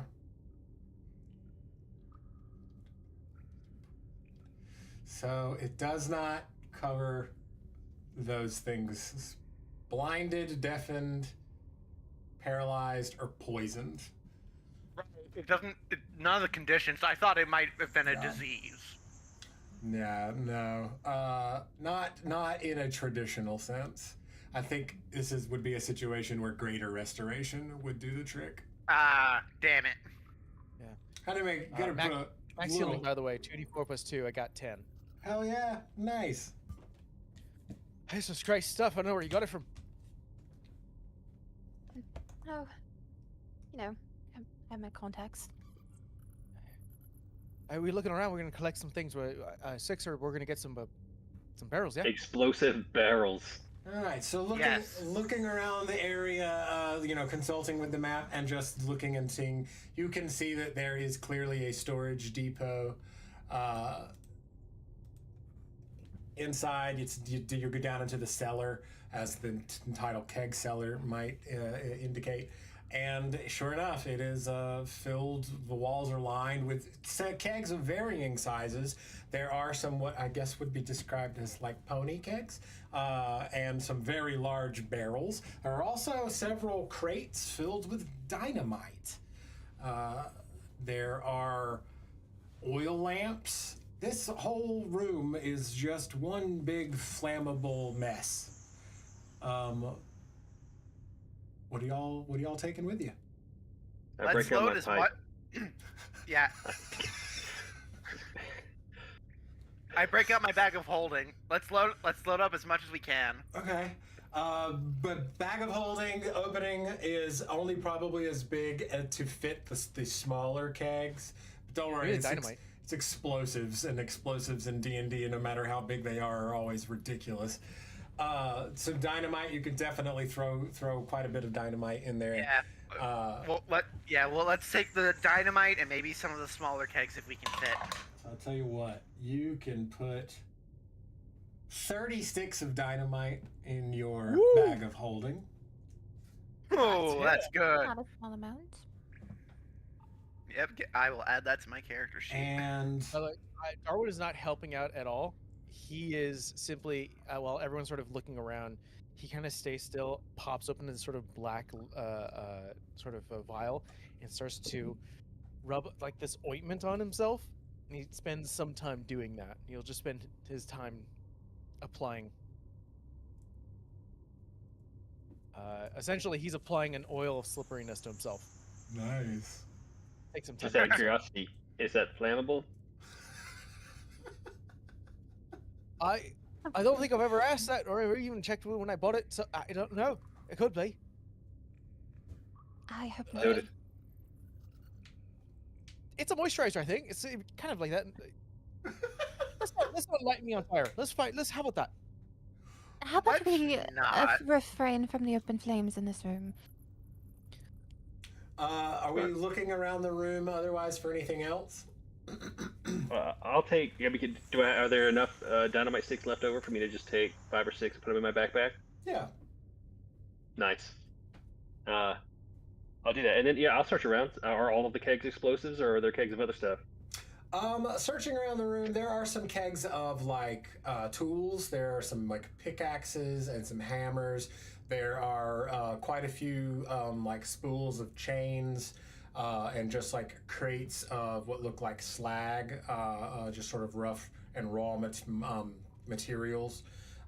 Looking into one of the corners, though, it looks like somebody set up a little makeshift camp. And if you were to inspect it a little more closely, the bedroll that is out is from the guild. It is a guild issue bedroll. Got its own branding. Yeah, sort of. It's, you work with the Mercantile Guild, in exchange for protecting the Mercantile Guild on some of their jobs, they supply the guild with all kinds of supplies. Specifically, these bedrolls come from Artisan in Pinewell. They're made out of strider leather. Anyway, that's a whole thing. There's also a journal among this bedroll. And Sixer, it is appropriate that you would be the one to be looking around for it, or looking around in general and come across it, because it is the journal that belonged to Valen. Ah, this is Valen's camp. I should have known from the guild marker. Before I read the journal, do I look around? Are there any markings, scratchings, anything that might indicate where she's gone that she slept outside the journal? That's a good question. Give me an investigation check.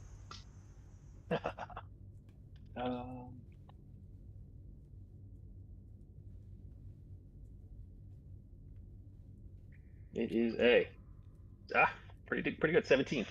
Yeah, so you don't find any markings outside of the the journal, like scratches or anything. But if you were to inspect the bedroll has some blood stains in it.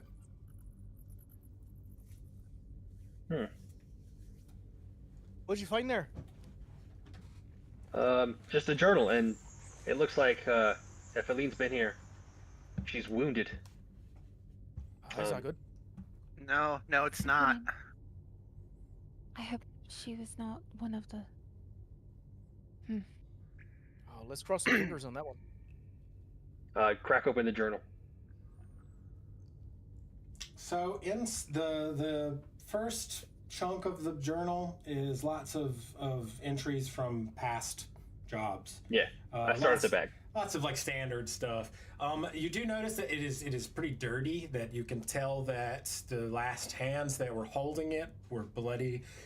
You can see bits of bloody fingerprints on the edges of the pages and things. And the closer it gets to the back of the book, the worse the staining is. In the first entry, it reads that the gatehouse was unmanned.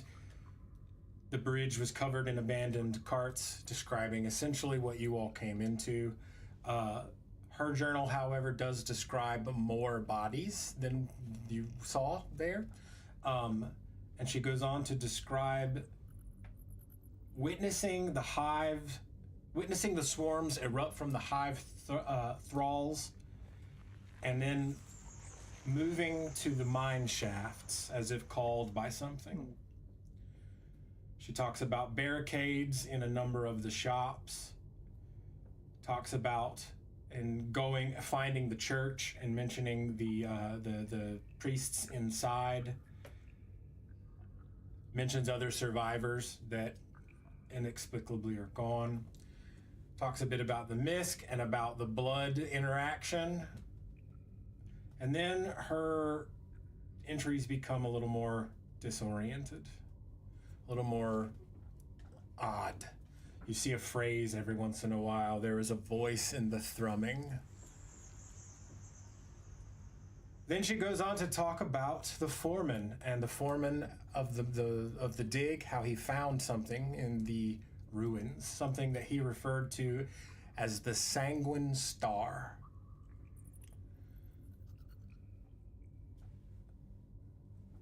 The last entry that makes sense, really, is that the star is not a thing. The star is a becoming. Through me, through us. We are not consumed, we are evolved. The mist is communion. The swarm is the choir. And I am the beginning. And after that, it's just prattling on and on and on about the thrumming, about the voice.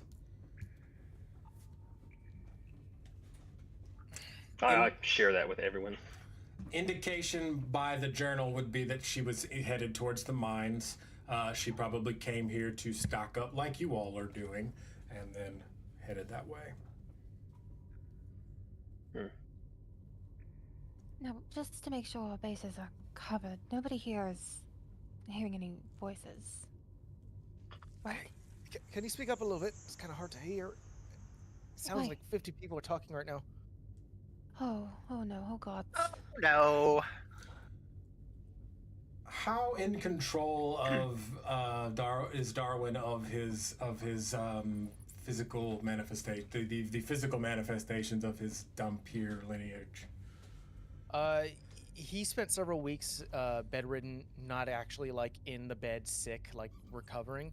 He spent several weeks with his leader, his team, sort of his trainer, just sort of focusing on what affliction he got, this new state of being, and he feels confident enough that he can hold back on it, but right now he's feeling a bit of that. It starts to slip back. I think he's losing a little bit of control. Okay.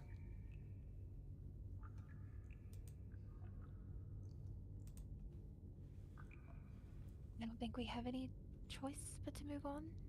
But Darwin, is there anything that you need? Do we need to go back? No, it's, If we find that priest, maybe he might be able to help us, assuming he's still alive. it's a good idea. Then there's no time to waste. Let's go. We continue.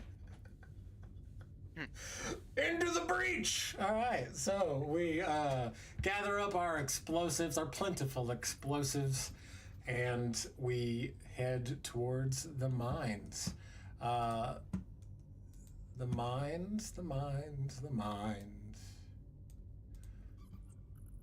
They lead down. The mist is a little less present here, oddly enough, and you can hear fell voices coming from parts of the mine that you sort of indeterminate. You can't really tell which direction it's going.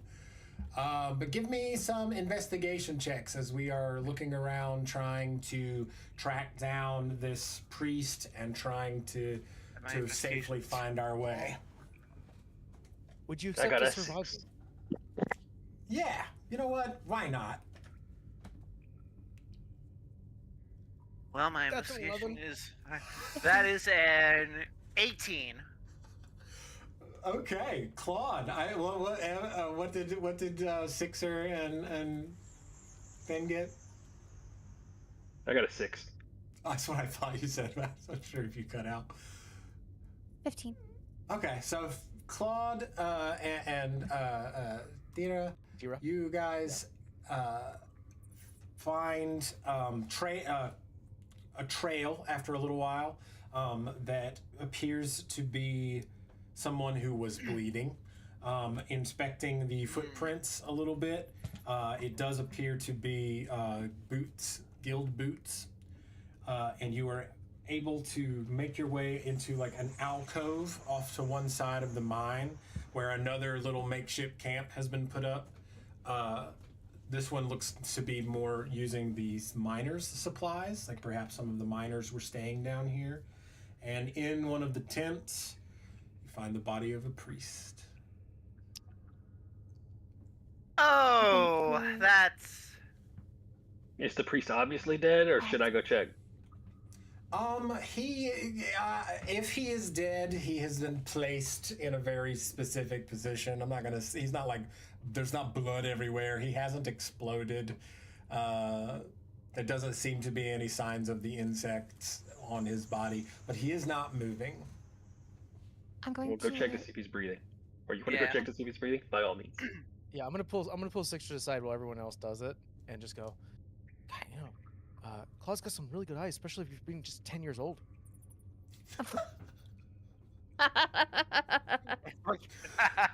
Uh, He's a very What? young. He's only been here for like 10 years on the world. He's got really good eyes. You see the way he's moving around. How can you miss the way he's moving around? He's got 8 legs. I know. Scuttle. dear Claude, how are we checking this body? What are It's we really doing? sad. He's nearing the end of his I'm life gonna- already. Check his pulse. You detect a very faint pulse. Give me an Arcana check. Well, I'm going to say that she's probably Very good at that. somewhat magically inclined, maybe? No? Not really. It's an 11. Nah, he seems to be in a deathless state. You cannot quite... He isn't dead, but he also doesn't really necessarily appear to be alive. Claude, what about you? Yeah. Here, let me make Here, I'll make the Arcana check real quick. See if me. That's a 16. Yeah, it seems like a spell has been put on him to keep him from dying. And he is sort of in a comatose state. Well, that's a deep reference to a spell no one uses. What if we just gave him a health potion? Would that work? I mean, if you try to it just kind of spills out of his mouth. It doesn't damn it. doesn't really swallow. Drinking a potion is a two-way street. Yeah. It's a two-party Yeah. dance. Yeah. Takes two to Well, you tango. treat it like when you're feeding your dog some medicine. You just try to massage the throat a little bit, get it down there. Are we? Oh, he's choking! He's choking! Oh no! Turn him on his side. How did you get the bottle lodged that deep?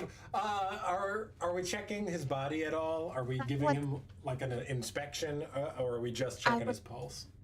I would like to go through his Yeah. pocket. Yeah, going through his pockets, you find a holy symbol. I guess it's up to you whether or not you want to take that. But you find 3 scrolls. The scrolls do not have a proper name to them. They are spell scrolls. You can tell that just from the way that they have been made. And what languages do you read or do you speak? Elven, Undercommon, Common, Draconic. So you cannot read it, but I'm gonna just because it's a one shot and here we are. You get the impression that this might be the prayer that was referenced. That this priest, knowing perhaps that he was not going to be able to be in a way to speak and deliver, he jotted this down on these 3 spell scrolls. I'm going to immediately take one, walk over to Darwin, and read one aloud. Oh, but you can't read it. Can anybody read What, this? I know primordial Common. and I just realized I never picked my languages. Yeah, I was gonna ask everybody afterward. I know Common, Elven, Okay. and Dwarven. ASL. I have that, and then I have Elvish and Primordial. Okay. So far, I have Common, Dwarven, and Common Sign Language. I think I do get at least one more. Yeah, but I'm not gonna tell you what it is before you pick it. No, Kessler. no, I figured that. I'm gonna guess Abyssal. It's not abyssal, but I like Damn where your head is. I Like, appreciate in that. real life, I recognize what Korean looks like, even though I can't read it. Just looking at the letter scrawls give me some indication of what language it might be, even if I don't know what it says. You get the impression that it is Orin. Oh, I don't that's know what that another deep reference. It is a holy language. It is a language often used by priests and clerics. It is sort of like the holy text. It's like Aramaic. It's the holy text, the holy language. It sounds like we need We to bring have this this. back up. Right, but the problem is, if we do that, I don't know how much time we'll have to come back down here and figure out what's causing this. We should try one thing before we do anything. Why don't we just try slapping him? Maybe that works. All right. And Tira's gonna Like where your sit head is down at. and just slap the shit out of his face. All right, Ah. roll me an unarmed strike. Okay. We're playing a game with math rocks. What do you expect? You miss. You hit the floor. 6. That's max damage, right?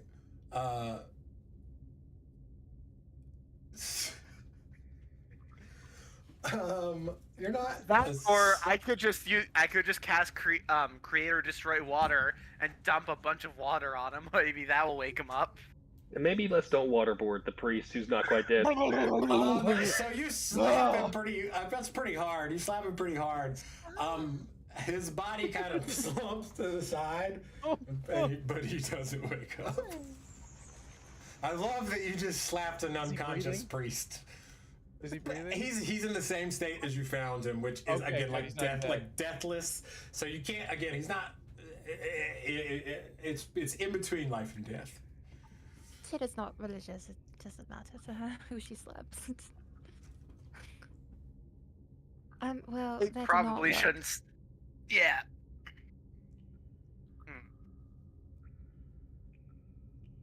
Well, these are useless. Onward. Should we bring him with us? Bring him with whatever.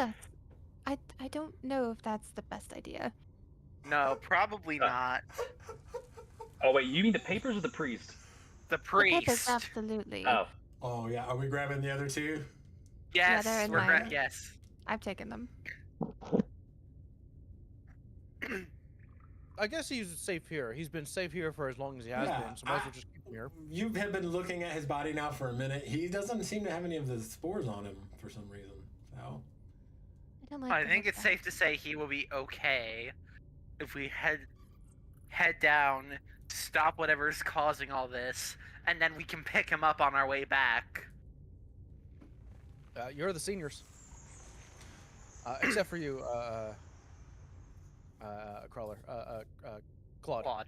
Claude. Crawler. I'm gonna make a Crockian The heck character you mean I'm not a senior? and name him Crawler. Well, you're not. So anyway, so we're going down. We're going down into the mines. Darwin, give me another wisdom saving throw. Still going to be a disadvantage, unfortunately. Hangover. That's going to be an 8. Ooh, an 8. So,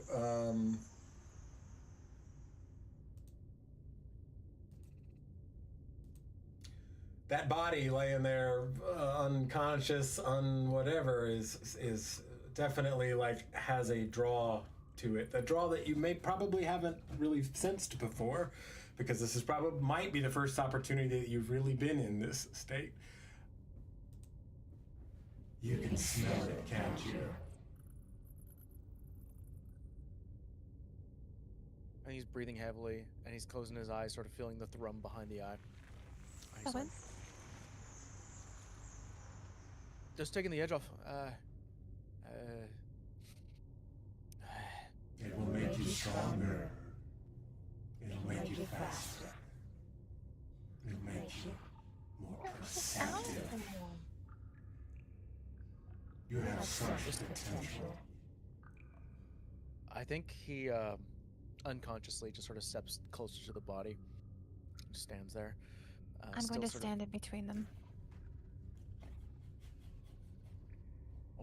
I'm just saying we're not figuring this out.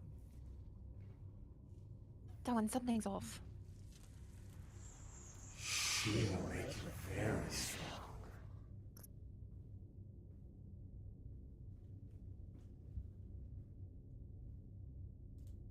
Yeah, it's kind of hard to hear you right now. Are you hearing voices? Are you still hearing voices?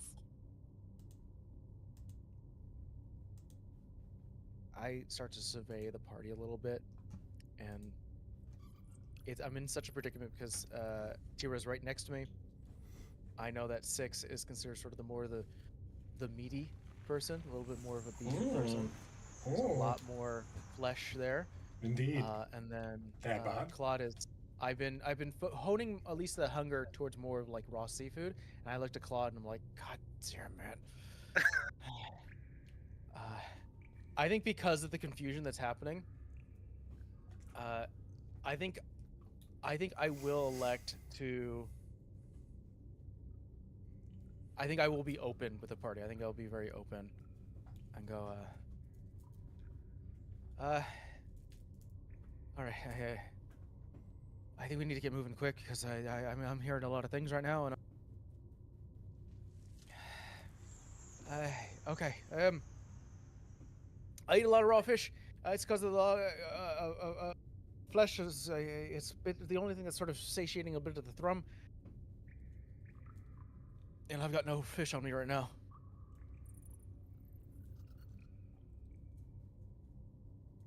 I don't even eat fish.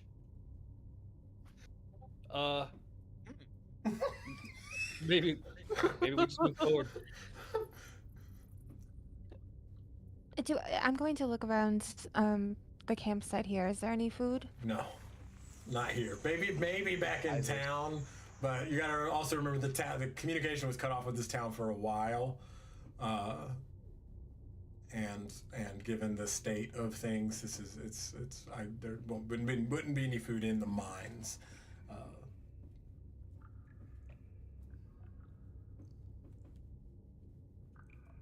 What is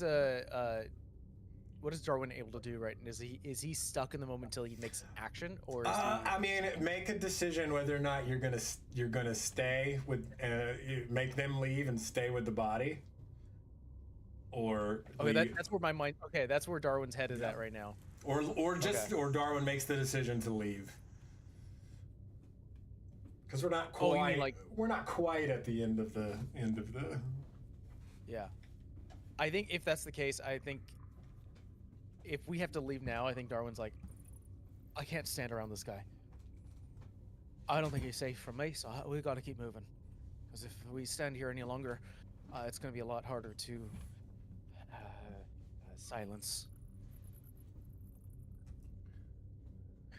Everybody agree with that assessment? All right, son, let's get out of here.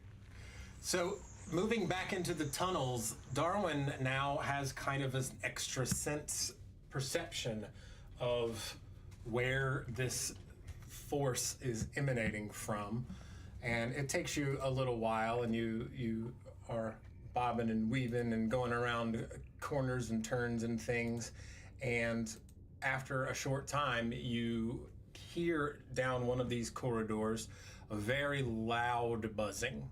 The loudest buzzing that you have heard this whole time, as if like there's an apiary of immense proportions in the next chamber. What preparations would you like to take before potentially going in to deal with whatever swarm is on the other side?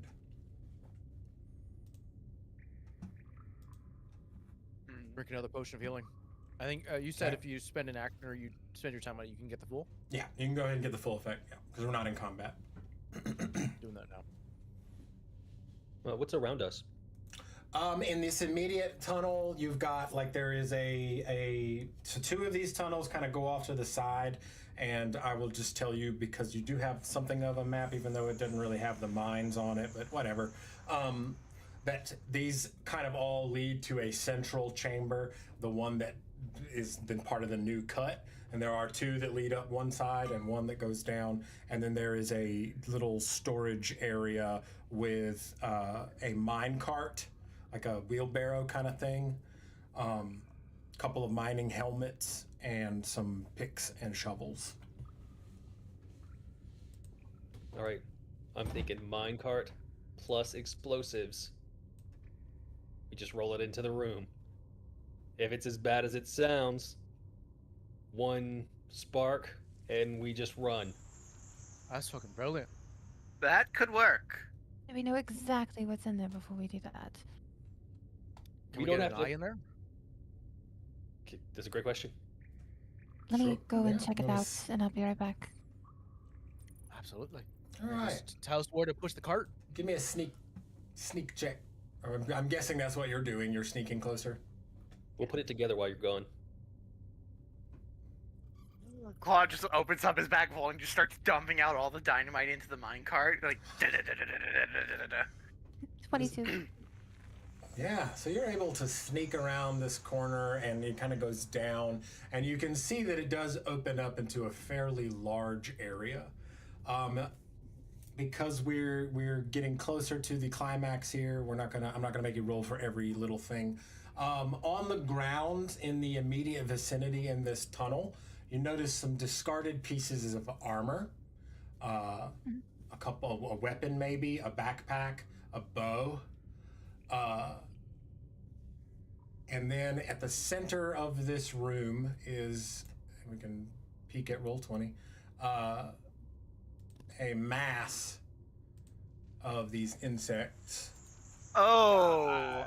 About Damn. Oh. 20 feet high, with these long tendrils that are kind of floating. They look kind of like claws, but they also look like tentacles, kind of like they are maintaining. They're both liquid and solid at the same time somehow. If you were to make an educated guess, you'd be like, oh, those are made of blood. At the For all those with the entomophobia, we apologize. Yeah, sorry. At the center of the, I guess I should add spiders and bugs to our content warning at the very beginning, just as a default, because ooh-wee, they're all over the place. The center of the mass at the top, you notice something a little bit shiny, and it appears to be a helmet that is emerged in this living swarm. Do with that information what you will. This is crazy that we don't see this. Only Tira sees it and just like, oh, she's alone seeing a swarm. Tira's gonna immediately turn around and go back to the party. Basically,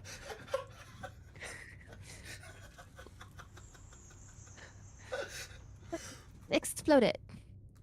Yeah, we can do that. We can do that.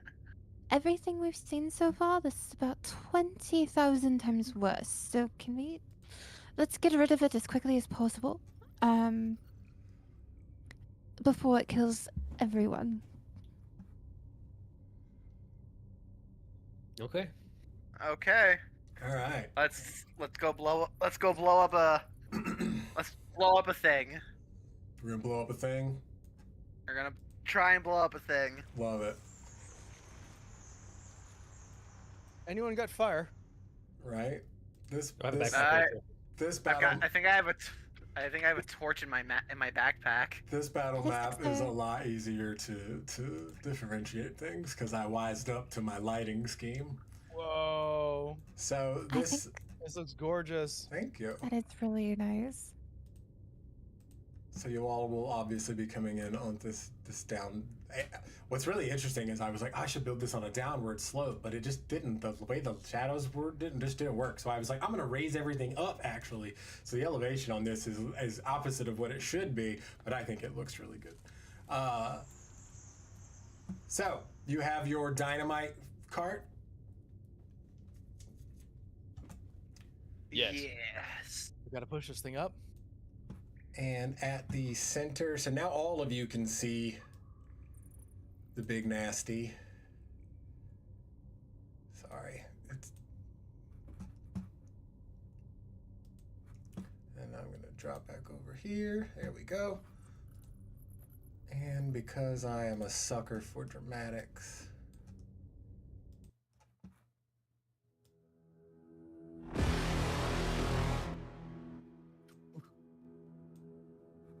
We get Waz?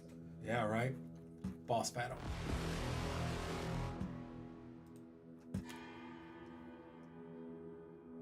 I do seem to remember Sixer mentioning he had a tinderbox. Yeah. I've got a backpack full of torches.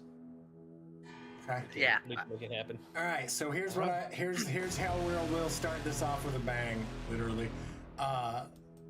We will give me a strength check somebody give me a strength check to roll the cart, and then Sixer, you give me a ranged throw to throw the torch. Alright, my strength is kind of shit. So.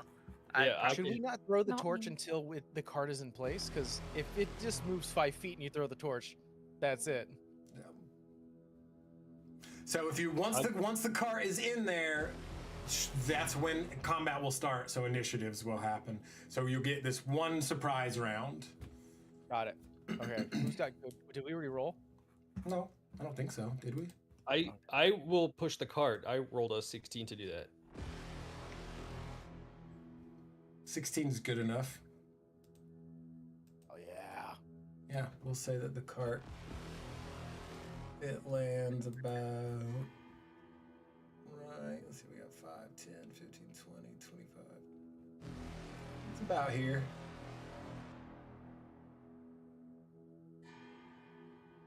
I did not see where you indicated. Yeah, I didn't. Yeah, see it. I can't see oh, the there we card go. or the. I drew a dot. I see it. I can't see the bug. If I get a running start, and can I get a little further in there? That's Or weird. maybe Why didn't the bug throw it out right there? There we go. Oh, there it is. Oh, man. Oh, it's a big one. That's a big My boy. bad. My That's bad. a big Oh boy. my god. Tara's just gonna like back up slowly. Sorry, my whole roll 20 just reset. I hate the fact that there's so much squirming happening here. Sorry, stream. That was an accident.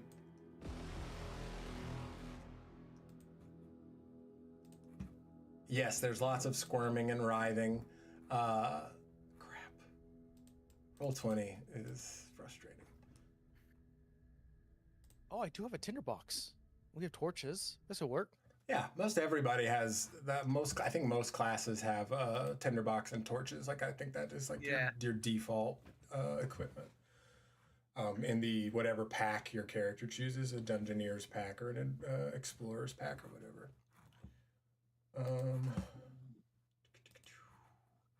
Oh, my music stopped. It's okay. I want to play a different song anyway.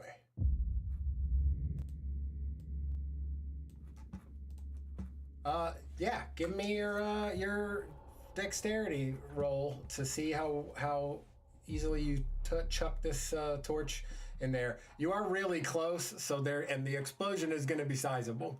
Just Wait, before he does that, I asked if I got like a running start and put myself a little closer to danger. Could I get the cart a little further in there? yeah. And then secondly, when I'm this far in, do I see that bow and stuff that you mentioned to Yes. earlier? So as you pass over that path, you do see pieces of armor, and you would recognize them as Villain's armor, and you do recognize it as her bow on the ground. If you were to take a moment to try to size up this thing, the helmet in the center of the mass is Villain's helmet. Yeah. I yell out, wait!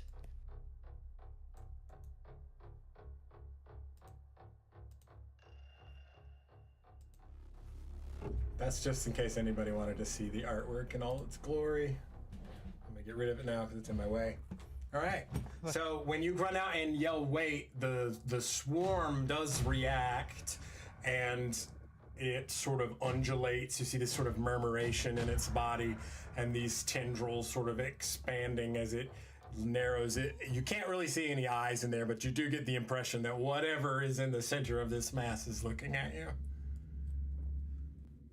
I yell out her name, Valine. We're gonna do a thing that I learned from my buddy Sean. High or low, Derek? Hi.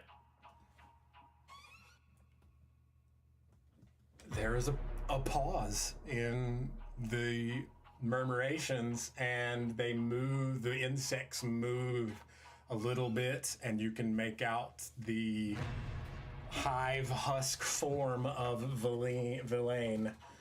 Her body does not look like the others, though it has drastically changed. It almost looks insect-like her skin has been replaced with chitin. You can see segmented joints, and her face under her eyes, across her cheeks, she has a multitude of eyes. She regards you sort of coldly, but she regards you nonetheless, and the swarm is not moving. So you have a moment to spit some words out. I ask, Valine, are you in there? There is another pause. High or low? We'll go high again. That was the wise choice. I was worried for a second there. After that pause, there's a stronger undulation and twitching in the body. Sixer. You hear this voice come out very, very pathetically. I would like to point out to Darwin that that is not the voice that you heard in your head, just for clarity's sake. Got it. Good to know. I'm sorry, what did she say? She just said your name. I'll pause for a second. What's the rest of the party doing? I'm staring. I'm just watching. Claude is kind of inching forward, like ready to sort of back Sixer up if things go south. How high off the ground is she? Probably about like somewhere in the neighborhood of 18 feet. She's up there. This is a big critter. I would like another wisdom saving throw from Darwin while you're contemplating. Yeah, I figured it was coming, so I moved a little closer to Claude. It's gonna be a 10. Darwin. Advantage, I'm assuming. Yeah. Darwin, Yes, in this moment, at this proximity, your body becomes overwhelmed, and you are now being pulled not towards the swarm, but towards a separate path that are we looking at Roll20? Yeah. It's right here. I'm gonna ping, Okay. and it goes up this way, and that is the direction that you are now being pulled. With the voice in your head once again. I'm going to reach out and grab his arm. Kind of wake me up a little bit. Darwin, what are you doing? I think that's just a soldier. I don't think that's the queen. Calm, Fight. child. Fight it.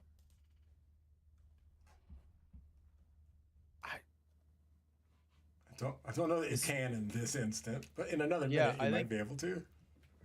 We'll see how it goes, but I think he's like leaning. He's starting to make a mad dash. Like, I think people have seen him in his early days, like how to run, because he's a quick fellow. He's ready to rev up and go. Okay. Sixer. Now look around. Do I see anything else? So the work area here is sort of surrounded by scaffoldings. You do notice in the back, sort of the left corner, there is a set of steps that have been cut into the wall, and it looks like there's a little plateau up there that is obscured by rocks. I hesitate to use the word. It looks like a cave entrance, but to give you some up here. Sorry, on the opposite side, the left side. You will notice if you're again just looking for it that there is a path to your right too that looks like another work path. You can't see up around the corner where it leads to. From where you are right now, it looks like it might lead to another work area. There are more crates of explosives along the walls here. You get the impression that this is the edge of the cut. This is where the mine has been expanding. So that is kind of what this site is prepped for. So I guess all this red stuff is Emberstone, yeah? Yes. What happens if you blow up Emberstone? It will burn pretty much forever. Not really, but it burns for a long time. It basically absorbs heat and holds on to it for very, very long periods of time. And if it were just the sheer volume of explosives in y'all's possession, I mean, you set fire to the world for a little while. Which I'm super into. I don't let my phrasing make you think that I'm trying to put you off, because I'm certainly not. Hail Mary, I ask Veline, what do I do? How do I save you? High or low? Let's go low this time. You're real good at the high-low game. I'm gonna have to remember that Go for next to time. Vegas. Oh, I love Vegas. So there is a sort of strained undulation in the body. It almost feels like maybe the swarm is reacting a little bit. And then you hear her choke out the words, "Can't let the swarm escape."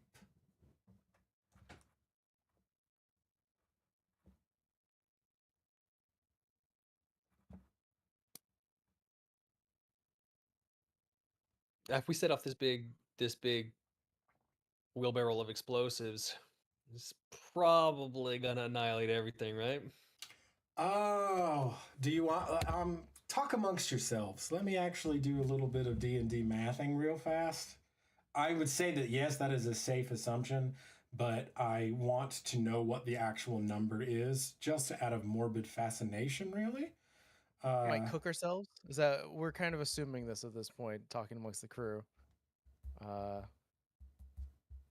I mean, I'm gonna be a steamed. If that happens, I'm gonna be one steamed crab. Yeah. Mouth's already watering. I think above table 2, he hasn't moved. Like I haven't made the decision to rush at anything, only because Tira keeps grabbing me and like almost calming me down a minute. I'm working that in as the only reason I haven't gone bite down on the priest is because you stepped in front. Oh, I want to point out that whatever is beckoning you now is not. It's not pulling you back towards the priest. It's pulling you towards this other mine shaft. Yeah, And I was have using him by an the arm. example. Oh, I see. I Is it- see. My bad. My bad.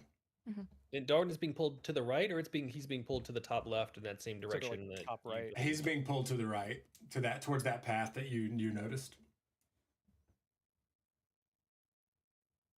Holy We'll crap! see if anything changes in terms of my That's saves. But so I'm many. rolling real low.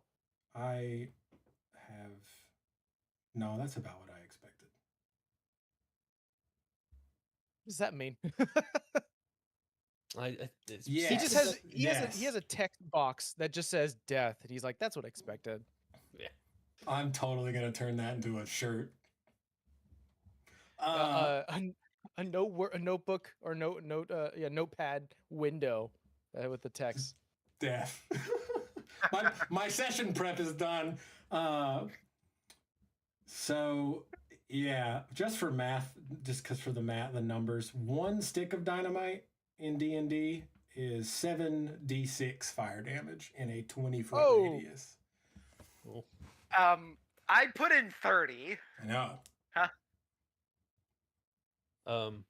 Yeah, 6 runs back to the team. Like, she's still in there. We got to find another way. I still think that this is just I think this is just a soldier. I think the queen's that way. No. Darwin, give me another wisdom saving throw. This could be it. Is this it? It might be Much better. 16.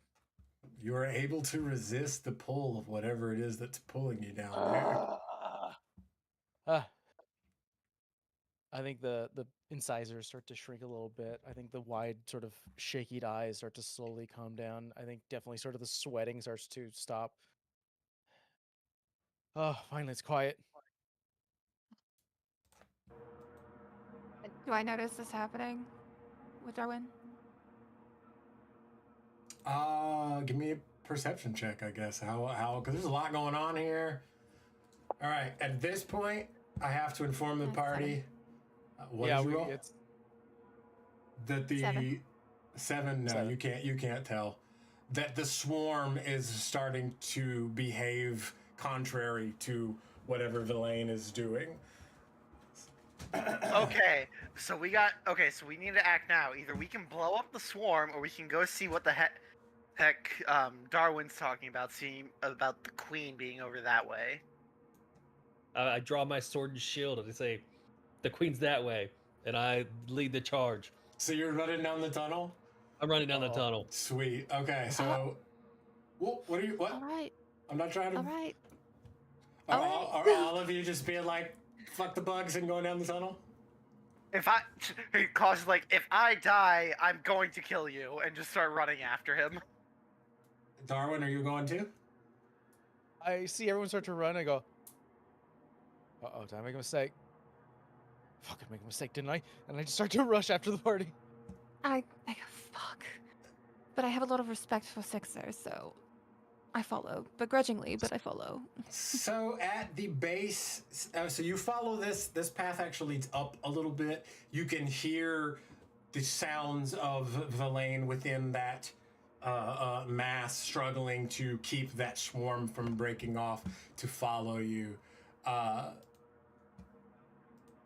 At this path leads to another dig that goes down. You can make out the broken partial remnants of some sort of ruin, some sort of old temple perhaps.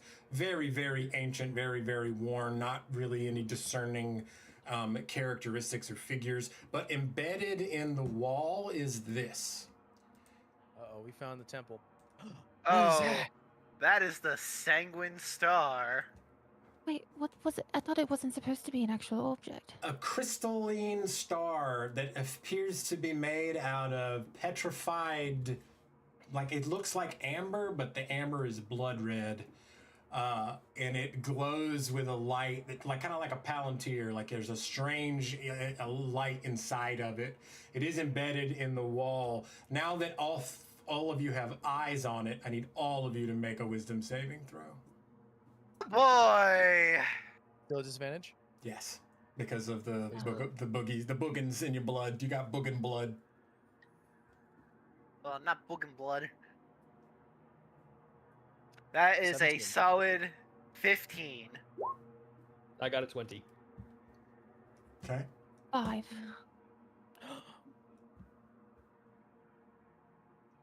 What did you get, Darwin? 17. Oh, all of you. Wow, that's amazing. Because you were trying. Oh, wow. Okay, so do you have any ranged attacks, Tira? Tierna? Tira has a short bow. You are overwhelmed with a compulsion to pull your bow out and fire it at this crystal. And unless someone tries to stop her, that is what she's going to do. You all watch Tira start to she stares intently at the gem without moving her eyes and pulls a short bow out from behind her. Oh, I guess, yeah, you failed and this. starts to- You failed this throw, so hold on. If you try to do damage, I can maybe try to do deflect missiles.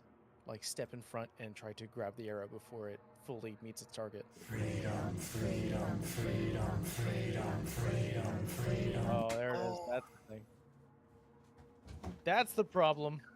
That's the She problem, starts to child. put the arrow in her bow. It's still pointing downwards. But 6 tackles Tira. Tackled! The shot falls out of the bow. It collides and clacks with the wall of the dig. Oh. Okay, so we don't want to destroy it. Does that snap Tira out of it? Yes, yeah, it does. I think Because it she's- wants us to destroy it, which she- means we definitely don't want to destroy it. Do not. No, we do not. I'm sorry, I don't know what's just happened. Nope, you're fine. You're fine. Trying to think. I don't think we need to be in here.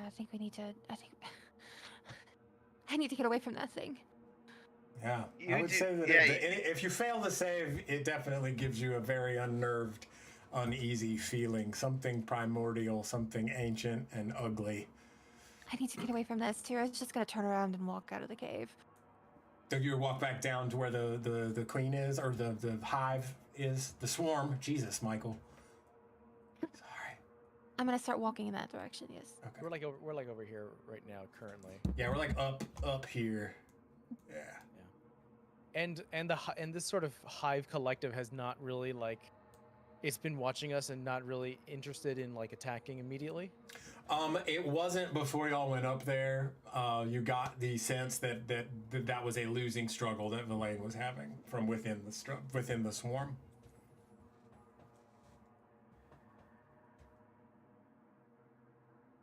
Okay, we don't want to touch that crystal. I think we need to use the prayer to cleanse the crystal, but to do that, we've got to wake the priest.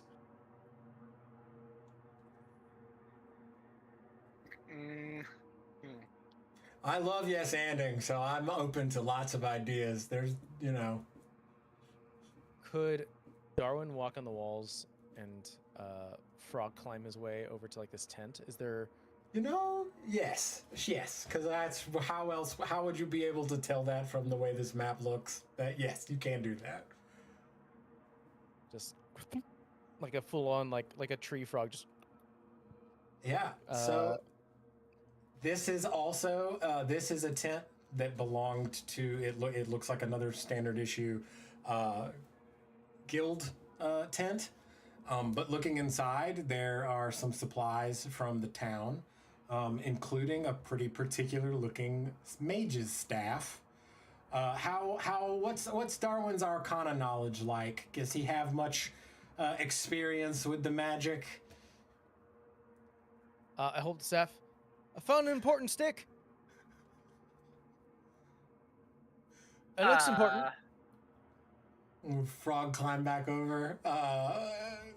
Zip line my way back over with the stick.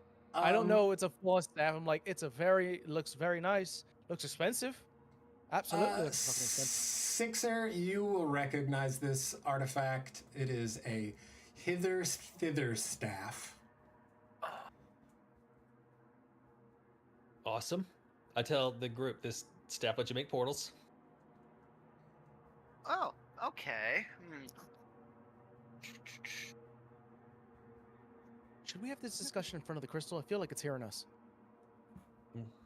It's still down the tunnel. Yeah, that's right. You should do that.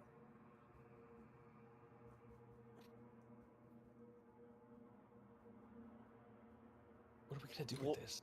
What if we what if we hither-tithered the crystal somewhere the fuck away from here? Well, The last thing we want to do is set it free. Yeah, and What the if- way the hither-thither staff works what is if you it have to got be able to put the see boat? both spots. Right.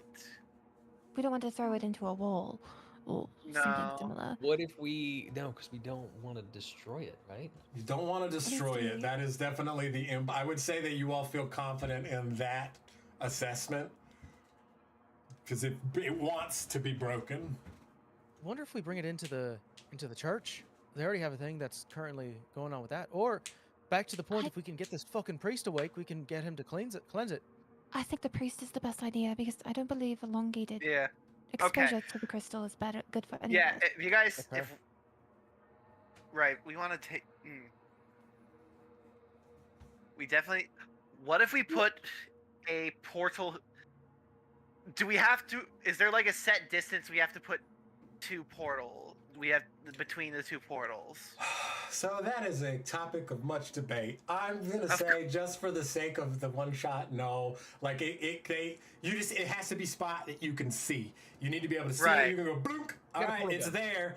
And now I'm over here, and blunk. There's the other one. It's there. That's what I was thinking. I'm thinking it works like Portal, like the game Portal. Yeah, that's what I'm thinking. Purely for the sake of this one shot, none of my other players in Ascensia get any ideas. Wait. Meg just gave us an idea. Put one portal on the ceiling, one on the floor, and just put it in a never-ending loop. I probably won't do anything, but...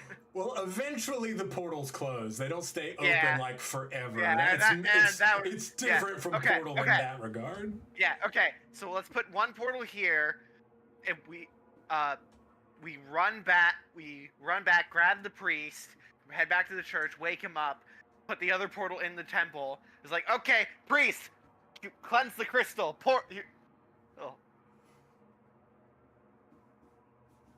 That is a lot of running.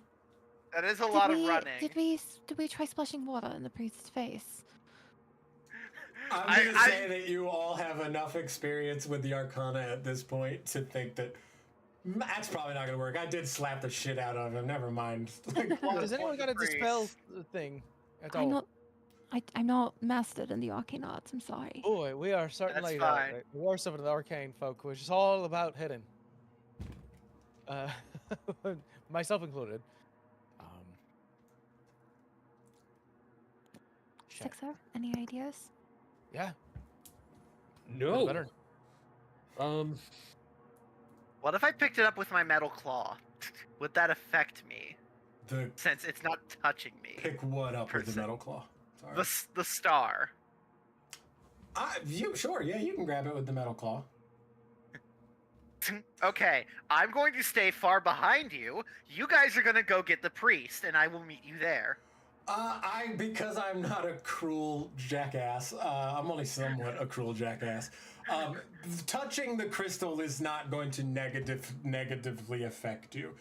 Breaking it is the thing. Don't break it. Don't break it. Okay. Okay. I've got this. Let's go get the priest, head back to the church, and have him cleanse it. Are the people in the church going to wake up the priest? Have the They insects might. responded at all? Oh yeah, have the insects Since responded to touching me the crystal? picking up the holy object? They are definitely more pissed off now, and you will get the sense that you can hear Villain losing. I don't think we need to be touching Yeah. this. I think we need to go and figure out a way to wake him up, and I think we need to bring him back here quickly. That means we could go across the city again with all the different creatures. I feel like it's a little too late for that, as the swarm once again engulfs Villain's body. Impatient. Roll for initiative. Yeah. Ah, shit. Damn it. I could only. We have a lot of good ideas. We have some like good ideas. You We're have some good executing a lot of ideas. things.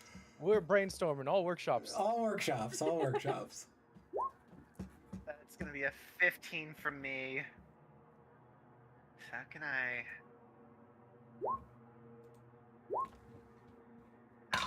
throw myself in here?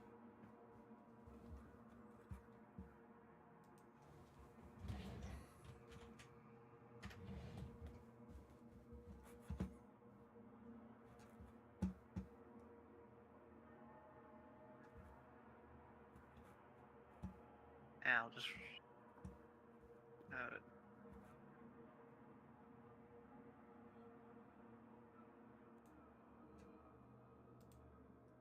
Do you need me to add you to the turn order, Kessler? yeah, I rolled a 15. I got you. 15. Yeah. Copy that. All right. Darwin with that 22. We're at the top of the turn order with you, my friend. What you got for us? Here comes the croaker. Whips on the edge of this sort of this rocky crag. Is this like a full wall, or is this something that's like just like a protruding rock that you can stand on? We'll say on this side, it's there is protruding rock because this is a central mine shaft. That is not the case on the other wall. That other where the camp is more contained. But we'll say that this is you can get up on top of this, basically because I like having levels on the battlefield. All right. Cool. Woo. Whip myself up. Land full on pose. See that it's starting to get riled up and kind of aggressive. All right.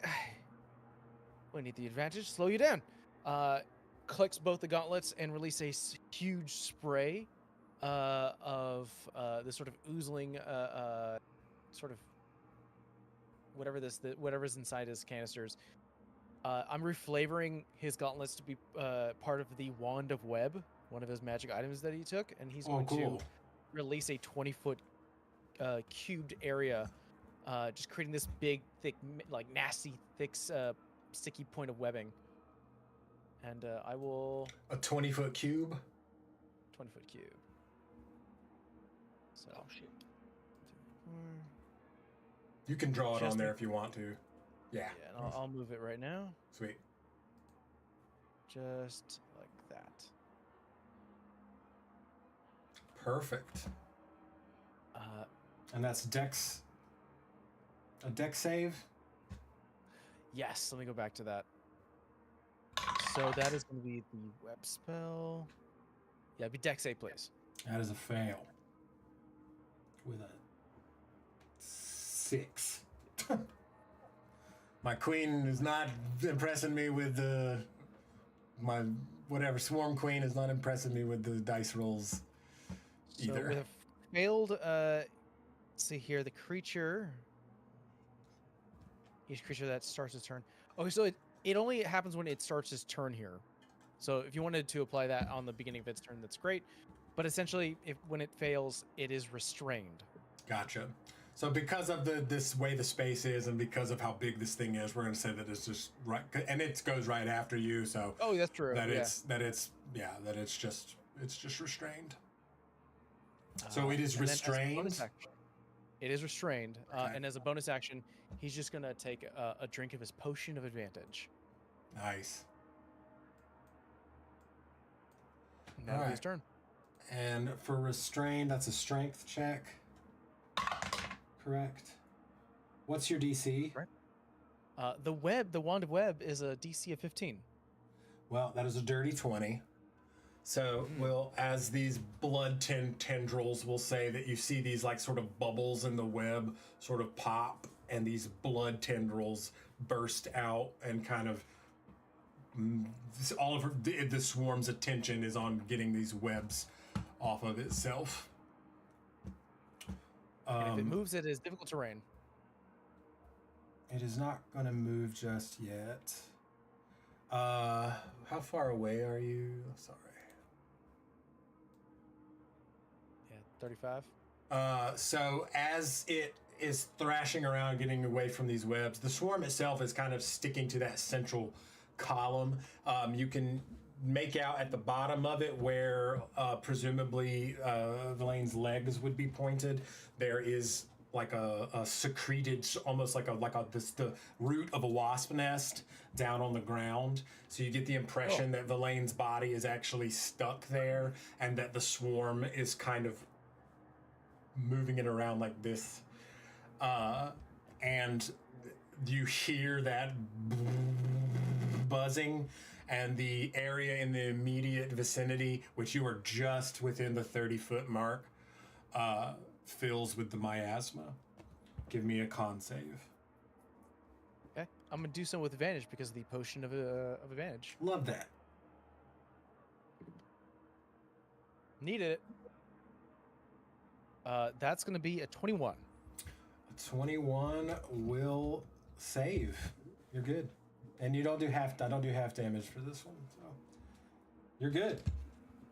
That is the end of the queen's turn, or whatever. The swarm. Gotta quit referring to it as the queen.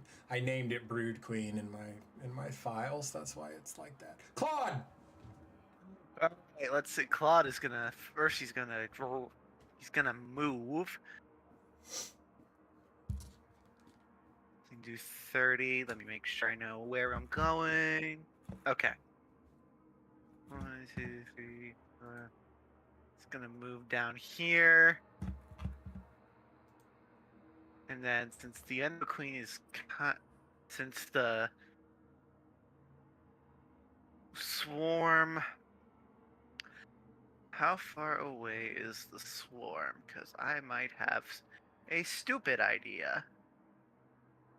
That is within range.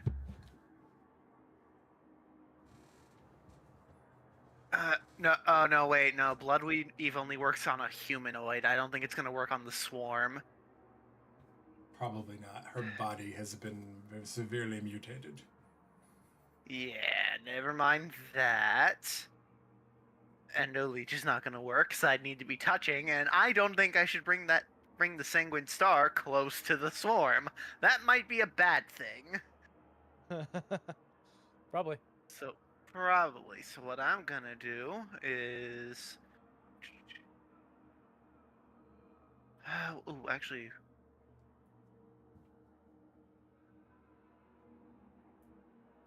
is I'm going to go ahead and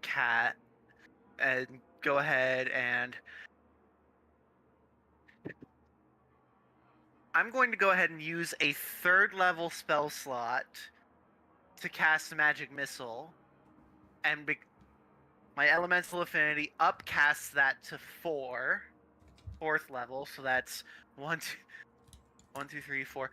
5 missiles, Love each it. doing 1d4 plus 1, is going to hit this thing. So let's see how much we do. Missile 1 is 4. Missile 2 is 5. Here you go, let me get a calculator just so I know how much damage I'm doing. Missile 3 is another 5. Missile 4 is a 2, and last missile is a 4, so that is 20 damage on the swarm. Beautimus. Is that the end of your turn? I need to check to see the range on my elemental combo feature to see if that is within 60 feet. So yeah, okay. So I can do elemental combo and make a ranged spell attack. If this hits, this will do 2d4 damage.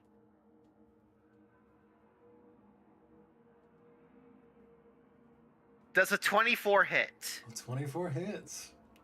All right, so that's 4 and another 4. So so the swarm now takes 8 cold damage on a.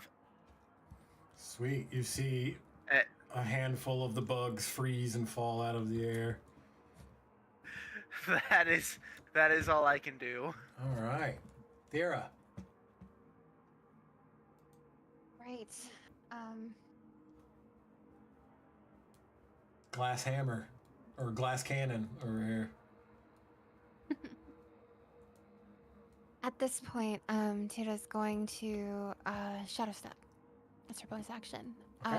She's going to shadow step all the way up to the top here next to Darwin. And with the queen's attention on Darwin, she's going to whip out her short bow. And she's going to aim it right at Valen. I'm sorry, Sixer. Heat of battle, man.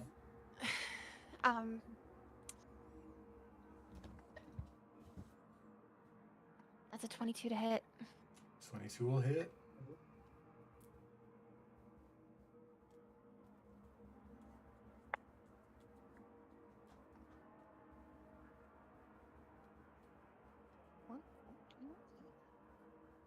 It's 21 points of piercing damage.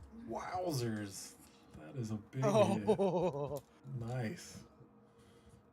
Yeah, that arrow finds purchase right in whatever meaty bits are still left in this mass. And you can actually see the arrow sort of sticking out as the hive, like several, a small little burst of dead bugs rains down, and then it quickly overrun once again with more of the crawling Kostara. Is that all you got? So it's my turn. All right, Sixer. Things are looking pretty grim, my friend. Sixer says we're missing something. If the crystal wants to be destroyed, why wouldn't it just call Velan over to do it now? We need her. Who has the hither thither staff? I thought you did. I mean, yeah, he probably gave it to you because you were the one who I gives recognized you. it. You're Yeah. So you the have it. veteran here. Okay, I'm gonna dash, and then I'm gonna come here, and I'm gonna come here, and I think that's about 60 feet. Yeah, thereabouts. And then I'm just gonna say, just distract her. Okay.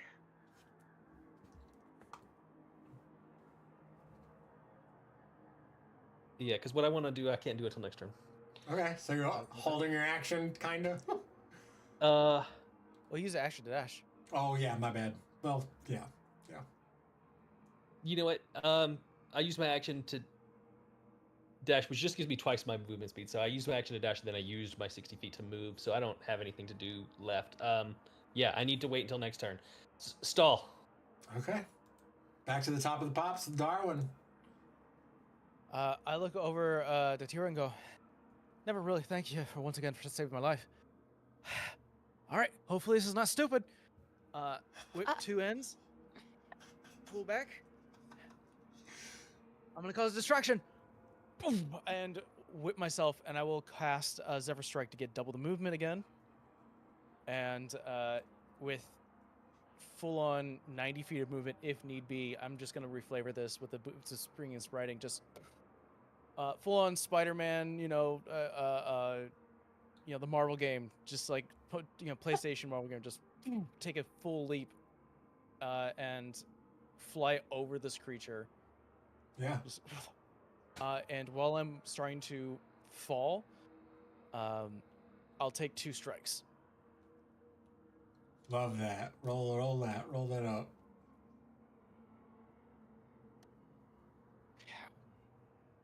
First one is going to be that's a 26. Rolled a natural 19. 26 will hit. Let's drop that. That's going to be a natural 20. Oh, nat 20. That's going to be a fucking natural 20. Don't worry. 20. The luck is going to go ahead and bite me in the ass later. First and foremost, the first attack, not a lot. Oh wait, no, I added D8 because of Zephyr Strike. Okay, a little better. 9 points of damage. Okay.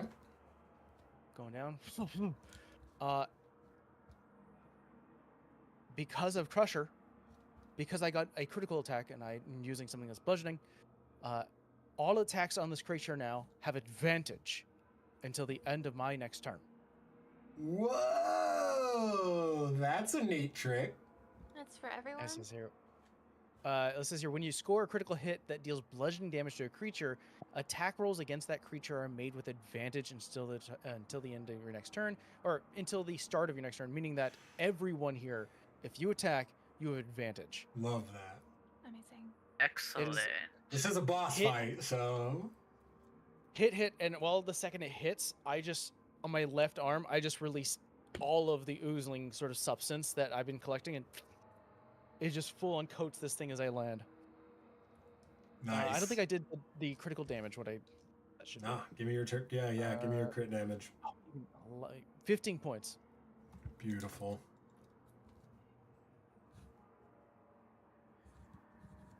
All right. It is now the Brood Queen's turn. Is your web still there? Let me check. I don't remember. It might be different in terms of the... You cast the spell web. I guess it only really affects if she's trying to move out of that square, right? Let's see here. Conjure. Each creature that starts its turn in the webs must either it has to make a dex save. So if it starts its turn here, it needs to make another dex save. And it's gonna stay here for an hour. Okay, that's why I asked. Like true Spider-Man webbing, it dissolves in 2 hours or an hour. And you said your DC was 15. 15 for the item. That's still another fail. Dang, just barely. She rolled a 14. 13 on the Full die. restrained. So she's still restrained. So she can't do anything, right? With restrained, yeah. Well, I think Let what's me look restrained, I think it is restrained creature's speed becomes 0. The attack rolls against the creature have advantage. And the creature's attack roll, who's have restrained, have disadvantage. disadvantage. That's right. Blood. And they have disadvantage on dex save. So if anyone has anything that deals with dex save, better chance of success. I've got a few.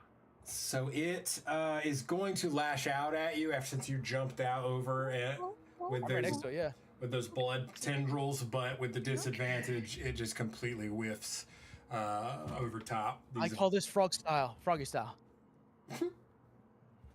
Ribbit, y'all. All right, Claude. Okay, let's see. I need to get I'm gonna get a little bit. 1, 2, 3, 4, 5, 6. I'm going to get just outside the web because I don't. And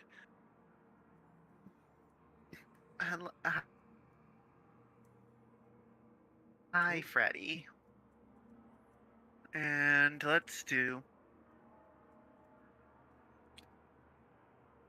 since you said that, none of these are gonna work the way I want, so I'm gonna pop another second level spell slot to cast Ice Moon to use on Ice Moon, and because of Elemental Affinity, that ups it up to 3rd level. So, our Swarmy friend needs to make a DC 15 Dex save. Otherwise, 13. What you got? all right. So, first off, it's 6 slashing damage. Okay. 3 plus 6 is 9. Plus 6 is 15. Then 15 cold damage, and its speed is reduced by 10 feet. All right. We're team then- lockdown. We set him up and then legit sixer, and they just there's so much damage that is dealt. And then bonus action elemental combo. Let's see. Does a 13 hit? Oh wait, no. Attacks have advantage. It has advantage, yeah. Does a 14 hit? 14 does not hit. Ain't that just the way? Ain't that just the way? Ain't that just the way? All right, but hey, yeah, still, that's a sizable chunk of damage on this damage sponge. Oh, absolutely. All right. So, Thera, All right. back to you. The cool thing is, now that attacks have advantage, I don't need to be next to someone in order to get my sneak attack damage. for That's this the turn. plan. That is lo- true. I love it when a plan comes together. So, how that's gonna work is Tira's gonna stay exactly where she is, and she's going to draw her short bow again, and she's going to aim it this time at the head of the swarm instead and avoid Valen because she saw the look on Sixer's face.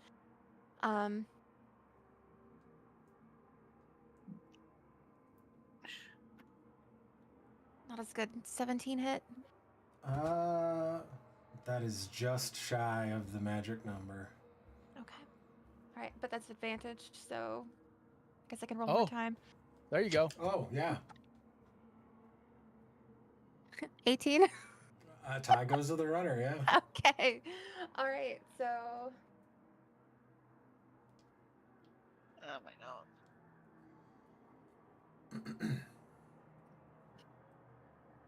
23 points of damage. Woof.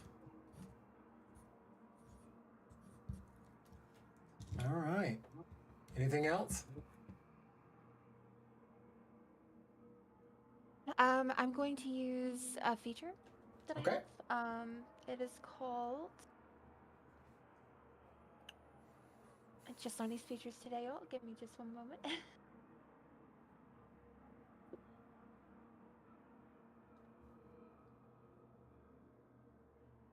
I have a feature that allows me to use a bonus action to steady aim. You give yourself advantage on your next attack roll on your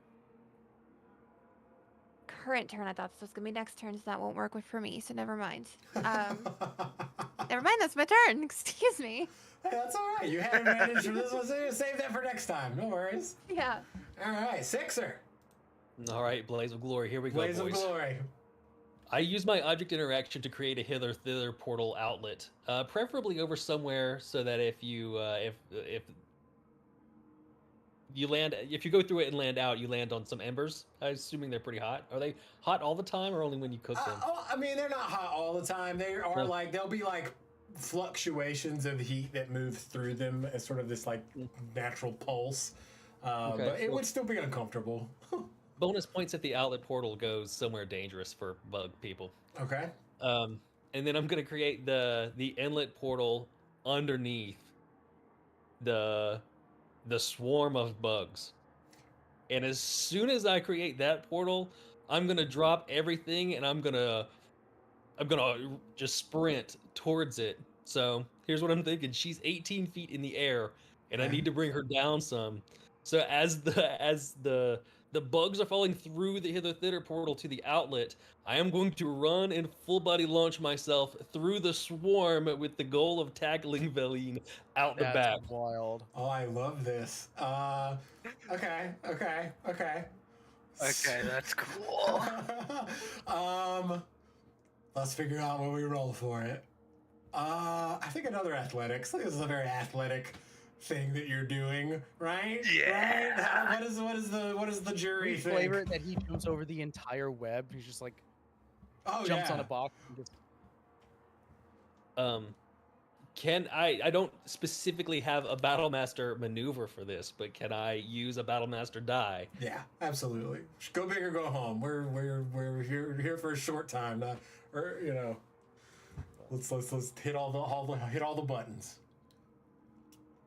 So athletics is actually 7. Oof, I got a 17. 17. So as the bugs are falling, because of the nature of the way this swarm works, a number of these insects, like the hive, is attached to her person. So while you are able to relocate a vast chunk of the swarm, there are still going to be some bugs on her person. But you do get her on the ground. And we'll say, I guess maybe which of these piles of the ember stones do you want to put the other portal, the left or the right? Ping what you mean when you say the left. Yeah, left works. All right. So we're gonna put that there just because of the. whoa. And I'm gonna make a All copy. move. I'm gonna make a copy and drop that here and shrink it so that gives us Clever. our perspective for Villain. And I guess you're up here now.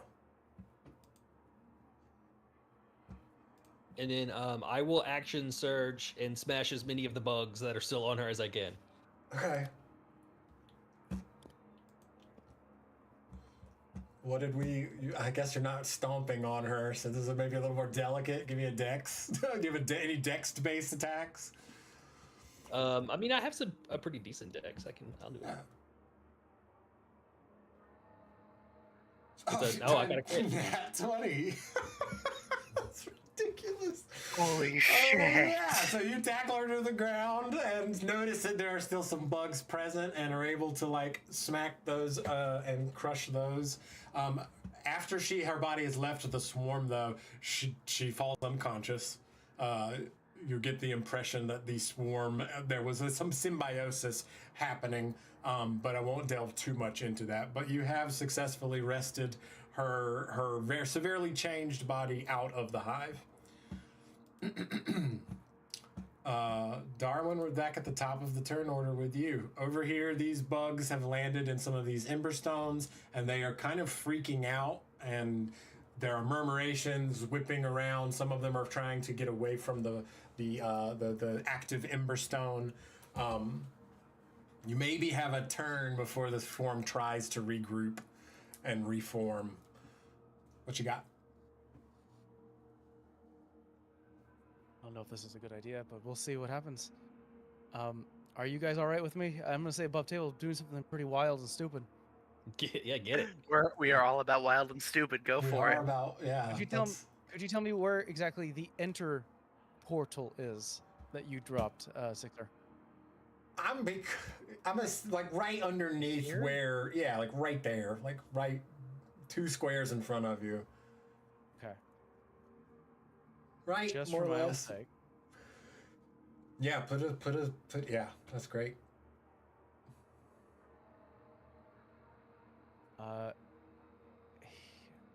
Darwin is going to. What if we push the minecart through it?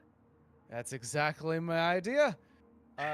You rush over here, and because he slathered himself up with the oil of slipperiness, he currently has freedom of movement on Yeah. himself for 8 hours, and he's gonna grab the cart and start to full-on push it into the hole, and as if you would allow an object interaction, and I'll even use my bonus action, Yeah. I'm just going to shove it, bring out my tinderbox, light, and the moment it starts to go in, I'll slam dunk it, and bonus action step of the wind, and whip myself out of danger. All right. Like, get up to here, push it there, and So it goes through the portal. It falls out here. Your tinderbox falling down behind it. All right, here's how I'm going to rule on this, just because we're up against the 8-ball, and who doesn't love a cliffhanger? Or a what? You- What does that mean? not a cliffhanger, excuse me, that was the wrong word. A big active climax. Yeah.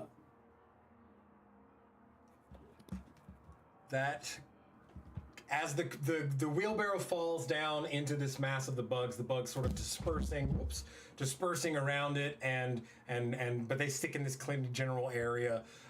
Some of the dynamite does like sort of fall away, but after a second it goes off, it explodes, and I would like to point out that we are underground. Right? Everybody knows that. Everybody knows we're in a mine Yep. underground. Okay. Yep. Time So to go. Well, I don't. I think the myth of this party will have to live on. So the explosion is sizable. It's not going to catch you, Kessler, but it is going to completely collapse the tunnel that you all came in. Oh no. With the center of that swarm being dead, most of the mist in this immediate area does kind of go inert. There is still some mist in the dugout section where the Sanguine Star was.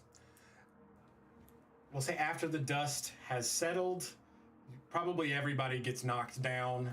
There's I'm guessing maybe some unconsciousness, maybe because you're in a cave, dynamite. Just thinking about how that actually would Just sound hear and that feel. high pitched right? ringing in your ear. Just That ringing, yeah, from the tinnitus, tinnitus in your ear. What do we do in the immediate aftermath? Now, because it is after 10 now, and I try not to do these for too long, and I love when characters kind of have root a place in the world, especially in the one-shot scenario, because now y'all are miles underground in a settlement that, for all intents and purposes, has been ruled kind of dead, maybe, with no clear way to get back to the surface. So now we get to, outside of game, storybook and brainstorm what actually becomes of these 5 people now, because you do have Villain with you, and as far as you can tell, she is still alive, at least in some capacity. What are we each of you give me something that we're doing when we wake up, something we're doing after we have kind of assessed the situation and where we're headed, what you're doing, where you're gonna go. Who wants to start? No, I'll go first. Whenever I first wake up, I check to make sure that Valine is alive. Really, all of the team, but also Valine. And then, the goal is, can she read the prayers that will cleanse the stone? Okay. I didn't expect her to be alive at the end of the session, so high or low? This game? Yeah. High. Big stakes. You really do need to take a trip to Vegas, I think. Villain her body is very weakened. I'm not going to say that she regains total consciousness, but she is able to tell you enough of what is on the prayers that you could heal Darwin, but it's not enough to heal her.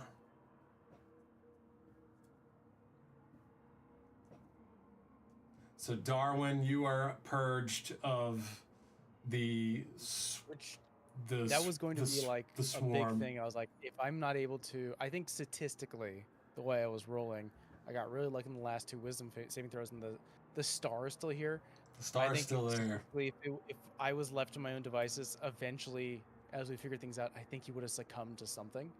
But the fact that there isn't out, I think, is very much a big weight off his shoulders of like, the moment that happens, he's like, 6, you don't even fucking know what would happen after that shit. There's nothing really down to eat here. I mean, he can stick to walls, he can wall crawl. I think he'd get a little stir crazy, and I think he would just be looking around for an exit or entrance. And I think, honestly, because of his youthful sort of inexperience, I think he's not going to be able to be the one to save and find the out. I think he's just going stir crazy. Okay. Dira and Claude, what about you two? Give me 1 second. I'm looking at. Oh. So I might have a way out. Might you? So due to my background as like a prosthetic engineer, I have the prosthesis adept feat, which over the course of an hour, which can be done as part of a short or long rest, I can enhance my prosthetic, giving it one of the following properties. If you notice at the bottom, I can give it a Burrow. Like a drill? You can burrow literally make a speed drill? of 5 feet. It's Like a drill. It's gonna take you 5 forevers, but that might be enough. I'm gonna have to actually do some more mathing to see how long it would actually take, and if your food stores would run out. It would be slow. It would, right. But I'm trying to remember, like, okay, so you have rations in your backpack. I have a bottle of boundless coffee. Okay, so you all, I can't promise. I don't think that the priests. 5 days of rations. That's You have it. 5 days of rations. You could spread those out. You all are like used to being in the field. Probably when if we make it back to the town, to Strigenia, which is unclear if the nature of this collapse would even allow, the priests would not be alive anymore. But you know. Unless you have a way out real quick. Unless you have like some kind of, oh yeah, I forgot, I have this teleportation box. Unfortunately, Tira does not. Well, hindsight. The Hopefully this priests one's may be fine. dead, but at the very least, we could at least take the Star and Darwin back to the guild, where there may be someone else who can read the scrolls. Well, I mean, Darwin maybe. is good. I'm fine Darwin's with that. cured. He's cured of the miasma. Oh, It's just right.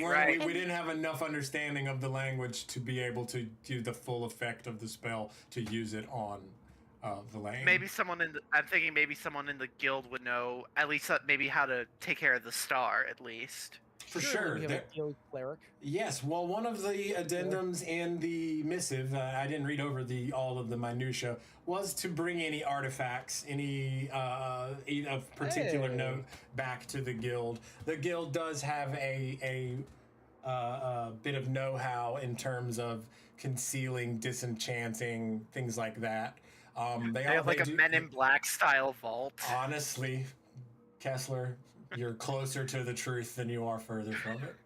All The right. moment, if we are able to make out of here alive, because I know we're miles underground, if we're able to make it out alive, guild, I think he's gonna go to Darwin's gonna go to each like Sixer, and he's gonna go to Tira, and he's gonna go to Claude, and just like hand like a survey, like, how did I do in my first mission? Do you think I did? If you could go ahead and rate me a 10, that'd be great. Use again would definitely be nice. You don't have to leave because a I'm tip. thinking, because the burrow feet, it's burrow 5 feet. It's like 5 feet per round of combat, which is usually like 6 seconds. So 5 feet in 6 seconds. And we have at least good. 5 days worth. Yeah, well, I'll have to think about it, because so here's the other way my brain works too, is trying to be like, well, maybe they don't go back towards the town. Maybe this leads to another place, and you know, this is a big world. If 6K does manage to get out, he probably runs with Valine, and they sort of live away. You know, like obviously society's not gonna accept Bug Monster Valine, but I'm not gonna make her You know what? live life alone either. I'm You happy know. for them. I hope they have a good life. Yeah. I hope they have a good life. I think I have actually a fun idea for this party escaping at least these mines. I can't promise that it's going to take them back to the surface world, but we will have to visit that at another point in time. That please. pretty much cushions a guest spot in for all of you guys on Ascensia, because this, like I said, is in the past. I didn't say how far in the past it was. That's true. Because I That is haven't. true. I really wanted to see where it went and how it landed. I think it landed in a pretty fun spot. Maybe not the outcome that I was expecting, but then again, I don't really keep a super clear picture of the expectations. I had a great time running that session for you all. I hope you had a good time playing it. That was fun. That was Thank fun. you so much. Yeah, that was so much fun. a somewhat open-ended ending, but I think that is perfectly fine. The characters live on to fight another day, at least to dig another day. Mike, remind us where we can find you. Oh, hi. This is the part where I do a plug. You can check me at Arcane Focus D&D. You can get beautiful shirts. We have many others. We have a mage hand, which is really beautiful, at our TeePublic page. You can catch us at Arcane Focus D&D on all the socials, as well as YouTube, mainly on YouTube. You can also catch me and start playing. Just look up Arcane Mike and you'll find me. And thank you so much for having me. Thank you so much. This was so much fun. Go check out Arcane Focus. We hope that they will be around some more on the channel. It's super fun to play with. Derek, your first time with this? Is this your first time streaming D&D? Yeah, this is my first time streaming anything, but I'm gonna be honest, it was a bucket list item for me. Well, we popped your streaming cherry, and I can feel good about that. Thank you so much for joining us. Had a great time. I would be happy to have you back. Kessler, Ev, I so look forward to seeing Bard Party come to fruition. But I anticipate we'll be seeing the two of you before too much longer as well anyway on the channel. If you want to get involved, join the Discord. We do a monthly call for one-shots. We do calls to adventure for our tabletop turntable games. Right now we're running The Crypt is Opened, super fun. Appalachian cryptid adjacent to sort of Monster of the Week in its mechanics. Very, very fun. We're going to be doing Ironbound as a one-shot coming up, and Plaguebound. We've got all kinds of fun stuff coming to the channel, so come hang out. If you're not following us already, we're here. We're on Blue Sky. We're on TikTok. I am Michael Ray Williams for Derek, Mike, Ev, and James. Thank you so much for playing with us, and may the dice be ever in your favor, and never stop playing. That's the longest sign off ever. It's like a Carolina sign off. It's like the Carolina goodbye. You're making it get worse. Yeah, Where do you get the I know. hook right? You want to put it on your neck and just pull you out of frame. Good night, everybody. Bye. Good night. Bye.